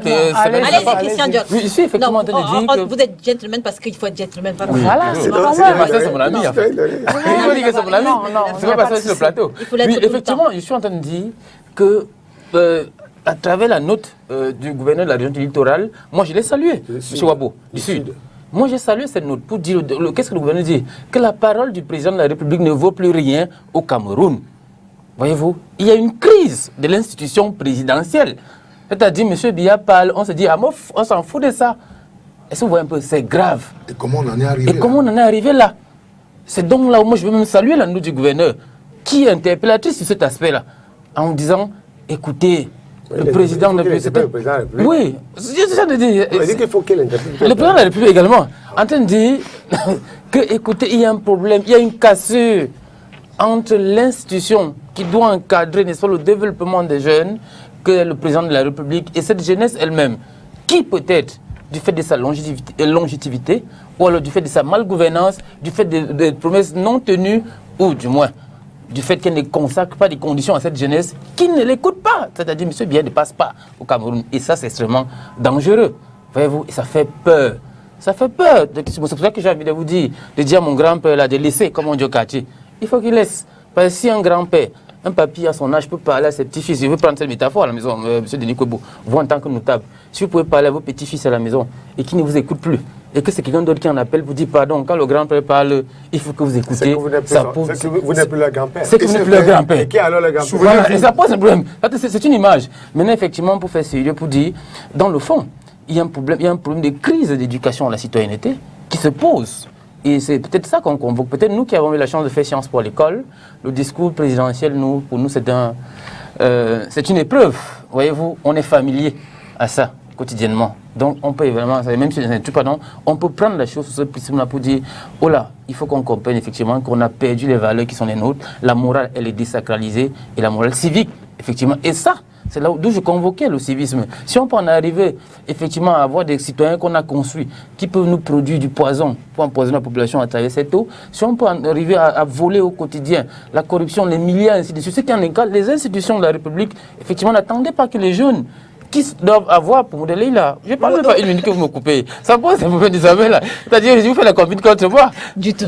C'est un mauvais retour. Du tout. Effectivement, j'ai un chrono justement. Je note. Le gouverneur, M. Wabo, nous en tant qu'opposants, voyez-vous, je crois que nous sommes dans la même chapelle, nous devons saluer cet acte de ce gouverneur qui nous démontre que le président de la République est effectivement illégitime. L'illégitimité ici, dans la mesure où, si on n'est pas en mesure d'accepter ce qu'il dit, si on s'en fout de ce qu'il dit, il est légal. Là, à ce niveau, vous et moi, on n'est pas d'accord. Mais on peut convoquer son illégitimité, et c'est dommage. Donc, je vais effectivement vous dire, il est dépassé, et on doit comprendre sa carence. Il faut quitter les choses avant que les choses ne nous quittent. Parce que le président est en train de faire une mauvaise sortie. Si on peut en arriver, on n'a même plus écouter ses discours. On n'a même plus la preuve en est. Même ne serait-ce que ses propres ministres ne respectent plus sa parole. Parce qu'on se dit, bon, ce n'est même pas lui. Effectivement, on s'en fout. Regardez comment le ministre des Travaux publics, Ndiou Messi et les autres réagissent. On s'en fout de la parole présidentielle au Cameroun. Le messager note qu'il y a une déconnexion entre le chef de l'État et les jeunes. Comment expliquer justement cette fracture, la scission de lien entre le chef de l'État et les jeunes? Pourquoi est-ce que les discours du chef de l'État n'intéressent plus? Oui, bien, par le passé, je me souviens quand nous étions encore à l'école, lorsque le chef de l'État devait faire un discours, chacun cherchait le petit écran pour poursuivre. Mais alors, comment on en est arrivé là? J'ai dit tantôt que c'est lui qui a façonné cette jeunesse. Vous prenez une jeunesse, je voudrais dire au docteur, l'éducation ne sert à rien dans un monde, ou bien dans un pays où on a faim. Ne dites pas à quelqu'un, viens prendre des cours de morale, lorsque la personne n'arrive pas à manger. Le chef de l'État fabrique une jeunesse et vous les exploitez pour des marches, malheureusement. Dommage. Voilà le véritable problème. J'ai fait le sport le chef de l'État en a fabriqué et vous les utilisez pour la violence. C'est de ça qu'il est question. C'est ce que vous deviez dire aux Il est donc clair que téléspectateurs. Vous avez mis une jeunesse dans la misère. Vous avez mis une jeunesse dans la misère.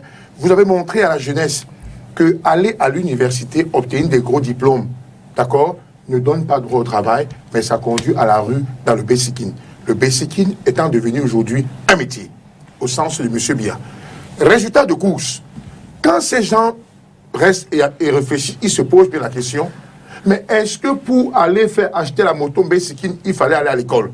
Du coup, il y a donc une désaffection dans le discours du président par rapport à la jeunesse. Ils se disent, d'année en année, c'est des mêmes choses, c'est des mêmes répétitions. Pire encore, vous avez un chef d'État qui peut vous dire, demain, on va poser tel acte. Clair. Non, il donne ses instructions, les ministres eux-mêmes bafouent ses instructions, et lorsque les ministres bafouent ses instructions, qu'est-ce que vous voulez? On a vu des cas ici, lorsqu'on vous dit sur haute instruction du chef de l'État, on prend son pli, on met dans la poubelle comme un torchon parce que ça, la parole présidentielle ne vaut plus rien. Et c'est ces ministres-là qui ont démontré à cette jeunesse la parole présidentielle ne vaut rien. Je raconte une anecdote. Je suis persuadé d'une chose, que si j'ai un problème avec monsieur Ndiok, je vous souhaite que vous soyez ministre dans ce pays, hein, et que je vais rencontrer le président, j'ai dit au président, j'ai un dossier qui est bloqué chez le ministre Ndiok. Le président peut faire un courrier là, mais il va porter ça au ministre Ndiok. Monsieur Ndiok peut prendre, le mettre de côté, parce qu'il sait qu'il ne sera pas sanctionné, parce qu'il sait que ça ne vaut rien. Il est habitué à de telles choses. Je vais tout simplement dire, on est dans une situation extrêmement grave. il y a lieu de recadrer cette jeunesse. Mais pour recadrer cette jeunesse, il y a beaucoup de travail à faire. Je suis arrivé à un stade où je pense que M. Biya n'a plus rien à prouver.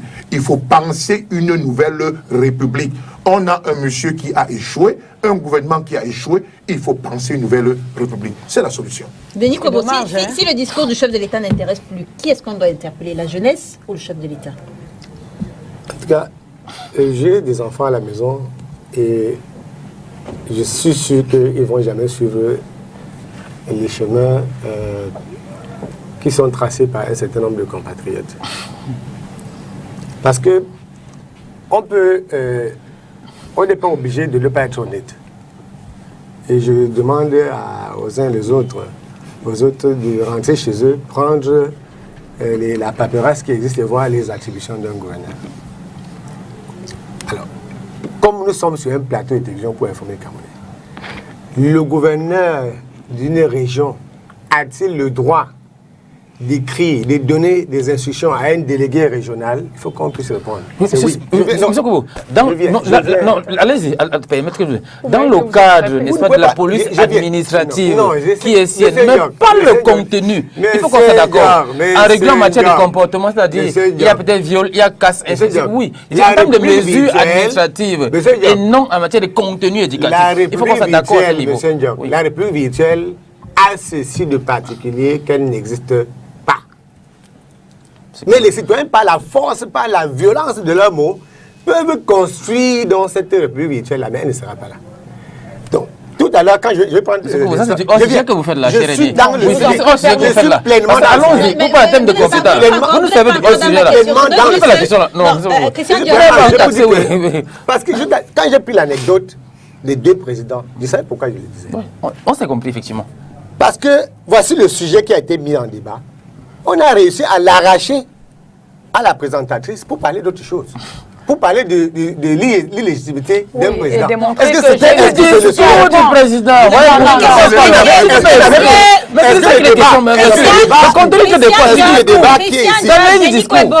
Messieurs, la question que je pose à Denis Kouebo, si les discours du chef de l'État n'intéressent plus, comme semble le penser le gouverneur de la région du Sud, qui doit être interpellé? Le président de la République ou la jeunesse? C'est ça que je ne vous comprends pas. Lisez la note de M. Kouebo. Non, il ne faut pas me dire. C'est embêtant. C'est embêtant de le dire comme ça. Quand le gouverneur parle, c'est des mots qui ne sont pas... Tout le monde a lu. On va retrouver... Et ce qu'il dit là, c'est ce qui doit être fait. Je ne comprends pas pourquoi vous parlez de la franchise universitaire ou académique. Ça a quoi à voir? Que l'autorité qui est là au-dessus du délégué régional, il n'a pas écrit au ministre, le gouverneur a écrit au délégué régional. Et c'est lui qui supervise son travail, à moins que les attributions n'aient changé. Je ne suis pas en train d'interroger. Là, vous entrez dans le problème de contenu. Quel contenu? Le gouverneur n'a pas qualité, monsieur. Ah bon? Il n'a pas qualité. Dans le cadre des mesures de police administrative du gouverneur et non le par rapport au comportement des jeunes que l'on a aujourd'hui, il est dans son droit le plus absolu. Permettez que je relise la note du gouverneur. Il m'a été donné de constater le désintéressement des jeunes relativement au discours du chef de l'État le 10 février 2021. Aussi, j'ai l'honneur de vous demander de bien vouloir prescrire aux chefs des établissements scolaires l'évaluation des élèves sur le contenu du message qui leur a été adressé à cette occasion. La question que je pose... On a toute l'éducation, non, c'est pas de perception. On n'a pas de messieurs, la question que je pose... Le sous-préfet de la 5e aussi va demander ou de la 3e. Vous qui avez fait ERG, on va vous donner des sujets d'interroger vos étudiants. Ça devient pénible, Christian Diop. Ça devient pénible. La question que je pose, il m'a été donné de constater le désintéressement des jeunes relativement au discours du chef de l'État le 10 février. Si les discours du chef de l'État n'intéressent plus les jeunes, qui est-ce qu'on doit interpeller? Le chef de l'État ou la jeunesse? C'est la question que je pose. Le discours du chef de l'État, j'ai dit, c'est un discours officiel. À ne pas confondre avec un discours privé, une lettre privée qu'il aurait écrite. En tant que représentant de tous les Camerounais, il s'adresse à la jeunesse le 10 février. Et les jeunes à qui il s'adresse en premier doivent s'approprier cette parole. Si cela n'est pas fait, il y a des gens qui sont payés dans ce pays pour encadrer la jeunesse, notamment les enseignants. Les enseignants doivent faire leur travail. Je ne voudrais pas que vous m'ameniez dans l'anti-biaisme primaire. Si vous êtes anti-biais ou pro-biais, ce n'est pas mon problème. On est dans un exercice intellectuel et ne poussez pas les gens à parler des choses du quartier. Monsieur Obo, vous faites du hors-sujet. Non, c'est bon. Il a été très clair et simple. Il y a un cadre. C'est C'est un acte administratif qui a été pris. Est-ce que cet acte est-il conforme à la loi? Il est conforme je vais vous dire. Vous voyez que c'est autre chose. La question que Leïla vous pose. Monsieur Diop, le le contexte s'y prête. Vous refusez de répondre. Le contexte s'y prête. Est-ce qu'il est? Le contexte s'y prête. Et on devrait imposer, c'est une obligation morale en fait, pour les enfants de suivre ce discours. Vous avez les enseignants sont sur la forme. Est-ce que sur la forme, c'est le cas? Il me semble non. Je ne veux pas une métaphore pour chuter pour le dire par M. Kwebo. M. Kwebo enseigne dans un institut qui a de la 3e. Ça veut donc dire vous devez me laisser on est en plein... Non, je vais pas me laisser on est en février, en pleine évaluation. Oui. Le sous-préfet de Douala 3e va donc imposer un sujet. Non, c'est pas de ça qu'il est question. Laissez-moi aller. Non, c'est pas de ça qu'il est question. Le sous-préfet de Douala 3e Mais on interpelle. va imposer à M. Kwebo, effectivement, Docteur Simon, permettez. sous forme de ce qu'il en incarne l'État.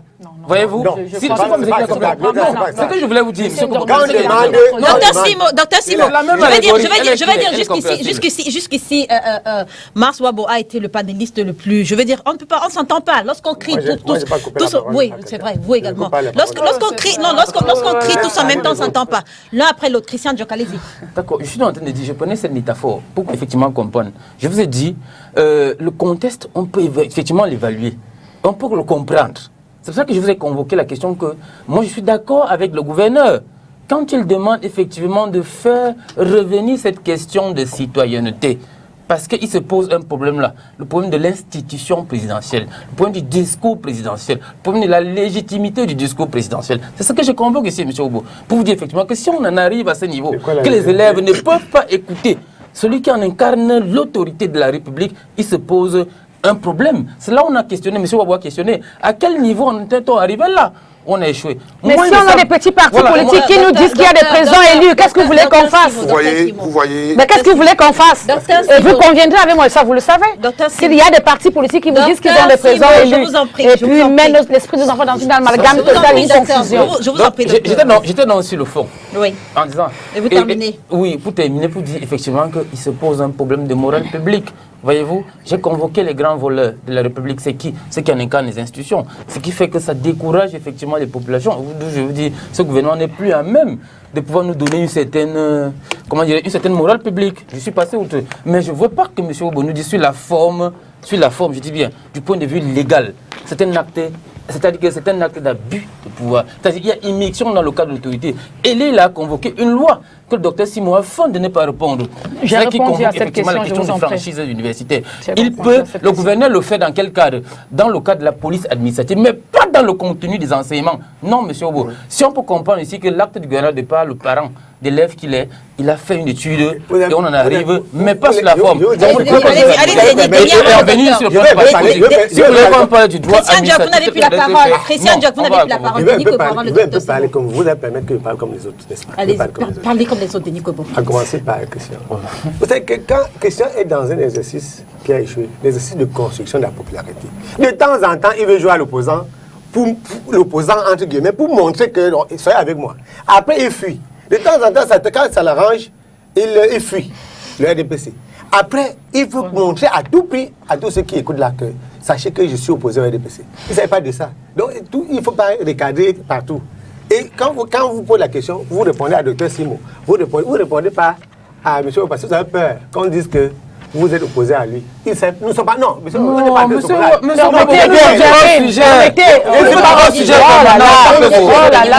pas sur le sujet permanent. Revenez sur le sujet.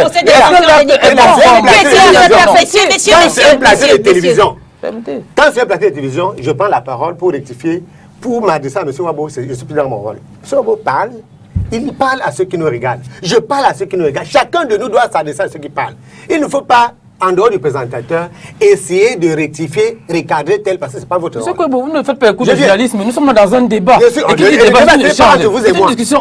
Je vous dis que on est là sur le panel. Permettez-moi de vous là. C'est ce que vous dites. Parce que vous venez convoquer mon militantisme qui n'a rien ici. Je vous parle d'une question centrale en matière d'éducation où je n'ai même pas abordé ma casquette de militant. Et vous venez me dire ce genre de choses. La question sur une instruction du gouverneur aux enseignants. Je réponds là-dessus et je réponds à la question. Personne ne m'a demandé de dire quels sont mes états d'âme. Si vous voulez que... Répondez donc enfin, vous. Où vous avez besoin depuis? Vous voulez nous donner les leçons de journalisme ou bien alors de... Vous n'avez pas posé la question. Non, je ne suis pas journaliste. Répondez enfin à la question.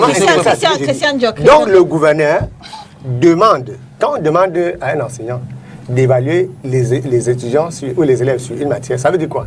Ça veut dire qu'il fallait enseigner cela. On n'évalue pas des élèves ou des étudiants sur ce qu'on n'a pas appris, sur ce qu'on n'a pas enseigné. Donc les deux vont de pair. Vous ne pouvez pas dire qu'on n'a pas de l'évaluation. Quand on dit évaluation, c'est peut-être le terme qu'il utilise qui je ne sais pas si ça choque quelqu'un, mais si j'étais enseignant, si on me demande d'évaluer les étudiants sur tel ou tel aspect, ça veut dire que préalablement, j'aurais enseigné cela. Puisque c'est la restitution Alors, des connaissances. Puisque l'évaluation... C'est la restitution des connaissances. Puisque quand on va à l'évaluation, on demande de restituer. On restitue simplement les connaissances. On va demander, on ne doit pas... si les étudiants... Tout à l'heure, on a dit que les élèves... Le gouverneur constate lui-même que le 10... Moi, je courais pour aller rester sur le poste de radio quand le président parlait. Mais il est arrivé plusieurs fois que moi aussi, je constate que le discours était un discours réel. Il est arrivé plusieurs fois que j'ai parlé la semaine, je suis passé ici, du discours du président où il disait qu'il y avait en chantier la route des Aisances. J'avais écouté ça pendant 7 ans. Le président, chaque année, venait dire il y a la route, construction de la route des Aisances. Chaque année, chaque fois que j'entendais les projets, je quittais le poste de radio parce qu'il est en train de redire la même chose. Donc, je veux dire, quand nous voulons aborder les questions comme celle-ci-là, il y a la question de forme, il y a la question de fond. Sur la forme, et là, je suis surpris de voir que Christian Diop explique lui-même qu'il est dans son rôle parce qu'il constate que cette parole-là n'est plus suivie et il demande que quelque chose soit pour cela. Alors, où est donc la contradiction lorsque vous constatez que le gouvernement lui-même dit que je vois qu'on s'intéresse à la parole du président, vous demandez aux enseignants d'évaluer les enfants. Dès que les enfants savent qu'ils seront évalués, vous terminez, Denis Kobo. Peut-être c'est sa façon à lui de les aller. Parce que je ne suis pas en train de dire que on me demande à moi de dire pourquoi les gens n'écoutent pas les discours. C'est leur responsabilité. Mars Wabo, et on sort du sujet avec j'ai dit pour moi au départ que c'était un communiqué purement, une interpellation purement politique. Parce que, voyez-vous, imaginons un temps soit peu qu'on va évaluer les élèves sur le discours du chef de l'État. Imaginons même qu'on transforme même ça pour en faire un débat purement, comment dirais-je, un sujet purement philosophique. Vous comprenez? Mais là, maintenant, vous allez avoir... Imaginez qu'on prenne le discours du chef de l'État. On prend un pan, on pose ça carrément sur le plan philosophique à un enfant de terminale. Vous savez très bien que vous avez des enfants de terminale qui s'intéressent aussi à la chose politique. Mais ne perdons pas de vue que M. Biya lui-même avait dit que l'école aux écoliers, la politique aux politiciens. Maintenant, celui qui va donc l'évaluer, on a, en termes purement philosophiques, il attend justement une réponse qui va cadrer à chanter les lois du chef de l'État. Ce qui n'est pas normal. Et vous allez donc trouver donc quelqu'un d'autre qui va le broyer. Oui. Et ça va zéro. Ce qui n'est pas normal. Ce qui n'est pas normal. Oui. Voilà. Docteur Simo, on sort de ce sujet avec vous, docteur Simo. L'astuce du gouverneur, est-ce qu'elle peut permettre qu'à l'avenir, que les jeunes s'intéressent un peu plus au discours du chef de l'État? À la fin, tout ce qu'on a dit, on a échangé, on a crié, mais on se rend compte qu'on gagnerait à prendre la note du gouverneur comme une interpellation. Parce que le contexte actuel nous oblige, cette interpellation-là, à remettre nos jeunes, n'est-ce pas, dans le respect des institutions, parce que le chef de l'État en est une institution. Et il est important que nous ramenions nos enfants à ce respect des institutions, au respect du discours du chef de l'État, même s'il y a répétition, mais il est important déjà que l'enfant suive, que l'enfant sache ce qui a été dit. Parce que généralement, qu'est-ce qu'on observe? L'enfant n'a pas suivi parce qu'on lui dit qu'il y a une répétition, mais lorsqu'il va de l'autre côté ou alors lorsqu'il est avec ses pairs, une autre information lui est transmise. Le chef de l'État a dit que, et c'est pour ça que parfois dans des rues ou dans des discours, vous voyez des gens analyser autrement. Et je vous assure qu'ils n'ont pratiquement pas suivi, mais qui veulent bien s'asseoir et donner leur point de vue sur la question. Est-ce que la demande du gouverneur peut permettre qu'à l'avenir, que les jeunes s'intéressent un peu plus, les jeunes de la région du Sud? J'insiste en disant qu'une fois qu'on a pris cette demande comme une interpellation, je crois que les enseignants devraient s'y mettre. Et là, votre confrère, votre consultant l'a dit avec force. Les enseignants devraient s'y mettre. Et là, je rejoins un peu à ça pour répondre à quelqu'un. Et c'est par une force ou une obligation, non. Parce que les programmes, que ce soit primaire, que ce soit secondaire ou universitaire, ont un pan sur les actions du chef de l'État. Et on devrait simplement, vous allez par exemple au secondaire, où on a en éducation morale ou à la citoyenneté, les valeurs liées au respect, au respect des institutions, à l'État. Donc c'est dans ces éléments-là, lorsqu'on parle de l'État, qu'on va impliquer les discours du chef de l'État. On sort de cette émission sur la guerre épistolaire de cette semaine entre le maire de Douala 1er et le préfet du Vouri au sujet de la fermeture de 7 écoles communales de Douala 1er. On va commencer par vous, Denis Kwebo. Voilà. Quelle est l'interprétation que vous faites du fait que, malgré la sortie du préfet, les cours aient quand même été suspendus, comme l'avait décidé le maire? C'est une question que nous avons abordée par le passé sur les crises éventuelles de compétences qui devaient intervenir dans notre pays. Si j'étais indiscipliné, j'allais revenir à la question précédente. Oui, oui, non, je ne vais pas le faire. Je dis que, mais ça c'est lié quand même. Oui, que même au plus haut niveau dans le pays, monsieur, on a comme l'impression que tout le monde ne s'accorde plus sur ce qui doit être fait dans ce pays. Ça pose un problème réel. Quand il parle des attributions du gouvernement, est-ce que les gens connaissent quelles sont les attributions d'un maire? Est-ce qu'on s'est suffisamment approprié de la décentralisation? Est-ce que les civilités républicaines aussi vont toujours exister? Parce que, ok, il est beau que c'est beau que l'école ne reprenne, je dis qu'il ne reprenne pas, soit suspendue, et que l'intrusion du préfet n'y ait rien changé. Est-ce que dans notre pays, on est obligé d'en arriver là? Ça y est quand même l'éducation des jeunes Camerounais, et que chaque responsable, dans son rôle, dans son couloir, devait pouvoir s'accorder avec les autres. Il n'y a pas une école pour X, une école pour Y. Donc je crois qu'au-delà de la victoire d'un camp sur l'autre, il y a des civilités dans la République. Et tout le tollé que ça a créé ressemble un peu à ce qui s'est passé avec le chef de l'État. Avant que la sortie, tout à l'heure, sa réponse à la dernière question nous ramenait à quelque chose. À savoir que si la démocratie est acceptée par tous, on n'a pas de problème. Donc, est-ce que après ce qui s'est passé entre le gouverneur, entre le préfet et le maire de la première, les gens vont peut-être poser cette question sur la table pour harmoniser le fonctionnement des institutions. Ce sont des institutions de la République, ce sont des institutions de l'État. Il n'est pas, de temps en temps, quand il y a ces frottements-là, il y a des effets multiplicateurs et ce n'est pas pour ramener la sérénité dans notre société. Donc, si vous êtes responsable à la mairie, à la préfecture, à la sous-préfecture, il faudrait que chacun sache qu'il travaille pour l'État et non pour... Christian Diop, l'acte du maire, est-ce qu'il est légitime? Il est légal. Il est légal et d'ailleurs légitime. Je vais vous dire pourquoi. Il trouve ses fondements dans le nouveau code de la décentralisation. Je l'ai d'ailleurs défendu, même si c'est un maire RDPC. Parce que là, on défend quoi, la décentralisation? On l'a vu avec les maires PCN en Konjok, à Massok, on l'a vu à Ezeka, où l'autorité administrative, c'est le cas, effectivement. Kwebo a dit de ne pas être indiscipliné tout à l'heure. Il ne veut pas faire le lien entre le précédent sujet, le gouverneur. L'intrusion, n'est-ce pas, de l'autorité administrative qui ne veut pas se refaire. Il faut qu'elle se réadapte. Si aujourd'hui, on a pris comme mécanisme d'aménagement du territoire la décentralisation territoriale au Cameroun, il faut que les uns et les autres acceptent effectivement qu'on est en train de tendre vers un idéal, ce qu'on appelle la décentralisation. Et que le zèle de l'autorité administrative, c'est ça le terme, le zèle de l'autorité administrative au Cameroun a atteint un niveau où il faut effectivement dépasser, il faut remettre ça. Et nous, on attend effectivement que les maires élus locaux puissent en jouir de l'autorité qui est puissent, n'est-ce pas, frapper du pain sur la plage, parce que rien ne leur sera donné. Ça, il faut dire la vérité. Ils doivent arracher. C'est clairement établi. Quelqu'un en assure les mesures de police. Voyez-vous, des mesures de police administrative. On vous dit... Même le port du masque. Même le port du masque.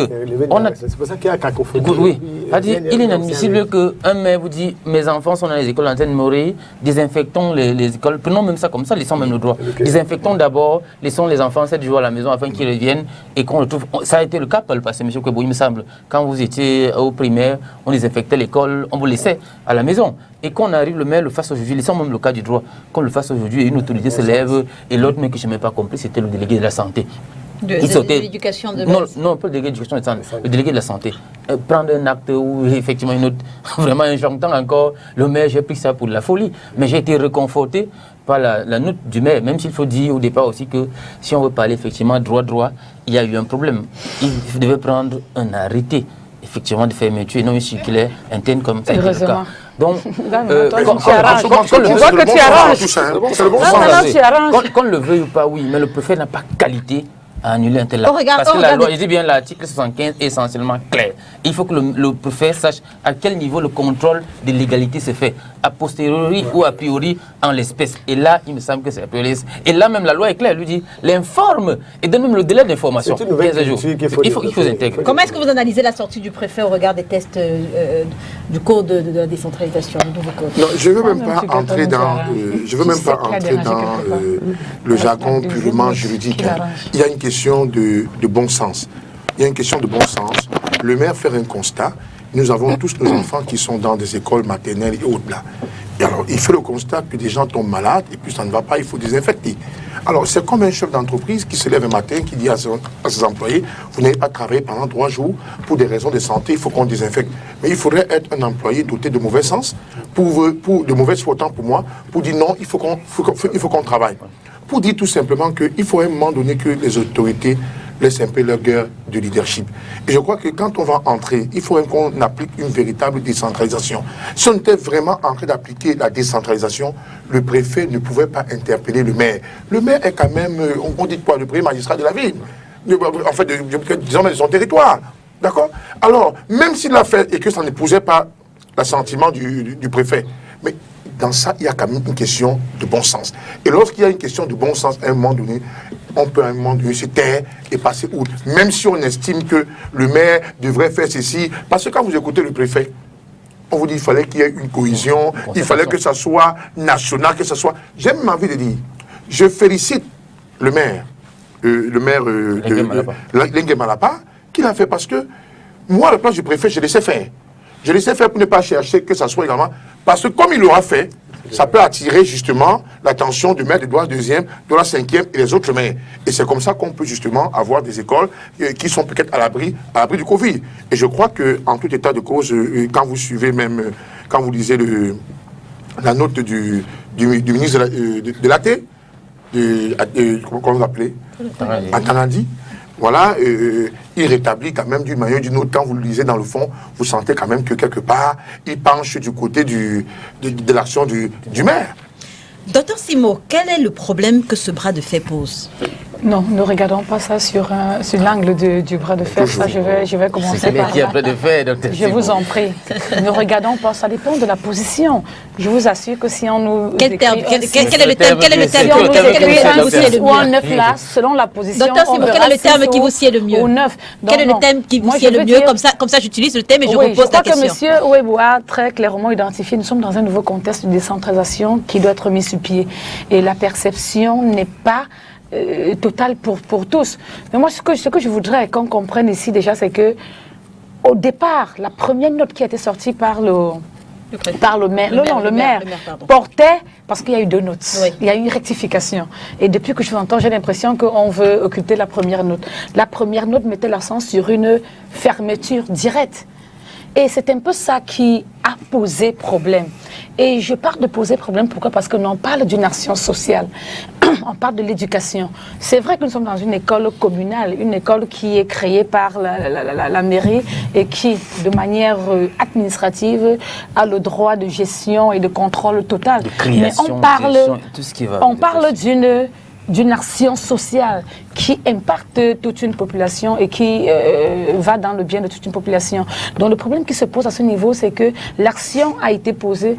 Certainement, le maire a constaté des choses ou alors un problème majeur qui s'est posé de santé publique dans cette circonscription. Oui, la décentralisation lui donne le pouvoir de ci ou de ça, mais je crois que s'il l'avait échangé, parce qu'à l'entame, quand cette histoire de Covid commençait, permettez-moi, et c'est ce que je l'ai dit, je crois que le maire de la 5e est en train de me regarder. Moi, je leur avais donné un calendrier de désinfection des établissements de toutes, qui sont situés dans chaque arrondissement.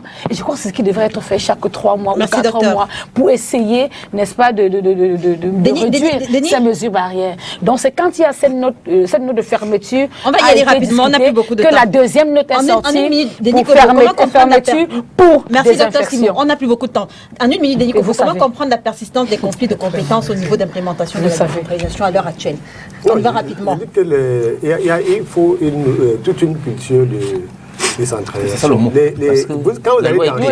On y va rapidement, messieurs. Quand vous allez dans les services publics, même dans les services privés, il y a des gens qui sont tellement imbus de leur prérogative que même la loi ne suffit pas pour les arracher. Il faut développer une culture de la décentralisation. Ce n'est pas le bras de fer. Le bras de fer, on a l'impression que c'est des conflits de personnes. C'est pour ça que je Mais lorsque ça se répète, quand vous avez un conflit à Douala-Premier, demain vous avez un conflit à Djomé-Pédia, vous allez comprendre qu'il ne s'agit plus d'une question de personnes. C'est pour ça qu'il faut laisser l'accessoire pour regarder au fond. Donc il faut encourager, n'est-ce pas, le point d'une Merci Denis Kobo.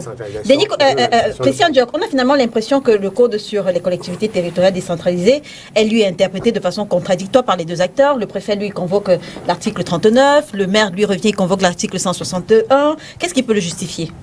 Non, effectivement, c'est le zèle de l'autorité administrative. Là, je vais vous assurer que de ma posture d'opposant, c'est l'un des meilleurs codes, n'est-ce pas, que le Cameroun ait eu. Les compétences sont bien définies dans ce code-là, mais c'est l'applicabilité. C'est-à-dire qu'il faut que l'autorité administrative, qui est encore dans la posture du fauchivéisme administratif, comprenne effectivement qu'on est en train de tendre vers autre chose, c'est-à-dire ce qu'on appelle la décentralisation territoriale au Cameroun. Même si ça va pas de tortue, mais il faut qu'ils intègrent effectivement, M. Kwebola a donné le nom, la culture de la décentralisation. Parce que là se pose un problème et qu'ils comprennent que cela c'était là dans le cas de ce cas de RDPC où ça s'est vite résolu. Mais allez-y dans les mairies de l'opposition, cela souffre effectivement du fait de la préfectorale et que la préfectorale intègre aujourd'hui qu'ils n'ont que pour rôle désormais le contrôle de l'égalité. Ce n'est plus comme c'était avant le 24 décembre. Oui, mais permettez que le contrôle met en avant une collaboration. On n'a plus beaucoup de temps. C'est ça qu'il est question. On n'a plus beaucoup de temps. Non, le contrôle met en avant. Plus suffisamment de minutes. Maswabo, quels sont aujourd'hui les pesanteurs qui alourdissent la décentralisation au Cameroun? Pardon? Les pesanteurs qui alourdissent la décentralisation au Cameroun. J'ai dit sans même le savoir. Je vous ai dit que pour moi, je ne trouvais pas aujourd'hui quelle était l'importance des préfets ou bien des sous-préfets. Si on veut appliquer une véritable décentralisation, moi, c'est dire qu'il faut enlever. Parce que vous voyez, vous avez des maires qui veulent travailler. Et vous avez donc des préfets ou bien des sous-préfets qui sont de temps en temps en train de leur rappeler je suis l'autorité, je suis le supérieur hiérarchique. Monsieur, je ne sais même pas comment, parce que pour moi-même, vous connaissez la démarche de mon parti. Avec vos histoires de décentralisation, vous connaissez quelle est la posture de mon parti. Donc lorsqu'on parle de décentralisation, pour moi, c'est une question qui ne me préoccupe pas véritablement. Parce que pour moi, il faut tendre vers le fédéralisme. Sur la même question, quels sont les pesanteurs qui alourdissent la décentralisation au Cameroun? Non, je crois qu'il est important que toutes les personnes impliquées dans ce processus se mettent à l'école de la décentralisation, c'est-à-dire une interprétation concrète et réelle de tous pour cela, et que chacun, qu'on se rende compte que chacun a un rôle important à jouer. Moi, parce que de la même manière que le maire a son rôle à jouer, rassurez-vous, le préfet a un rôle à jouer, le gouverneur a un rôle à jouer, et une fois que toutes ces personnes seront en accord avec les textes de la décentralisation, les choses couleront comme de l'eau potable. Donc, vivement que tous ces acteurs-là se mettent ensemble et regardent dans la même direction. Merci, docteur Marcel Simon, d'avoir accepté notre invitation ce dimanche. Merci à vous, Christian Diok, d'avoir été là. Merci, Mars Wabo. Pour une première, comment c'était? Satisfaisant. J'ai été très content de me retrouver à côté de mon ami Denis Kowe, que je voyais souvent sur le plateau et je voyais souvent des gens tirer à boulet rouge. J'ai le sentiment que c'est une autre personne et je le félicite pour sa nomination et Je À votre avis, on a souhaite que- raison de tirer sur lui Je vous ou en pas? prie, je n'ai jamais tiré sur lui. Je vois parfois des flèches qu'il subit. Et quand on est proche de lui, c'est toute une autre personne. Et là, Et vous voyez un docteur beaucoup plus doux. Vous ne vous en faites pas. Je vois quelqu'un qui vous êtes dans la défense des droits de l'homme. Allez là-bas et veillez à ce que justement les droits et libertés soient respectés. Je vous encourage là-dedans. Bon, docteur Simo, je partage pour ma deuxième fois un plateau avec elle. Et c'est bien par rapport à la première fois où elle semblait beaucoup tirer sur moi. Mais c'est pas aussi mauvais. C'est pas aussi mauvais. Merci Mars Wabo. C'est pas aussi mauvais. Merci Denis Kobo d'avoir accepté notre invitation. Voilà, je serai toujours allé là. Le décret ne m'empêche pas. Le décret a prévu que je sois toujours consultant. Ça, c'est prévu dans la loi. D'accord. Donc, Mesdames faut et pas- messieurs, mesdames et messieurs, merci de nous avoir suivis. Cette émission est rediffusée ce soir lorsqu'il sera 20h30, demain lundi lorsqu'il sera 13h30. On se retrouve très vite sur les antennes de Spectrum Télévision, si bien sûr je le veux. Bon dimanche et bon 8 mars à toutes les femmes. Je le connais, Je peux avoir le plaisir de faire une photo.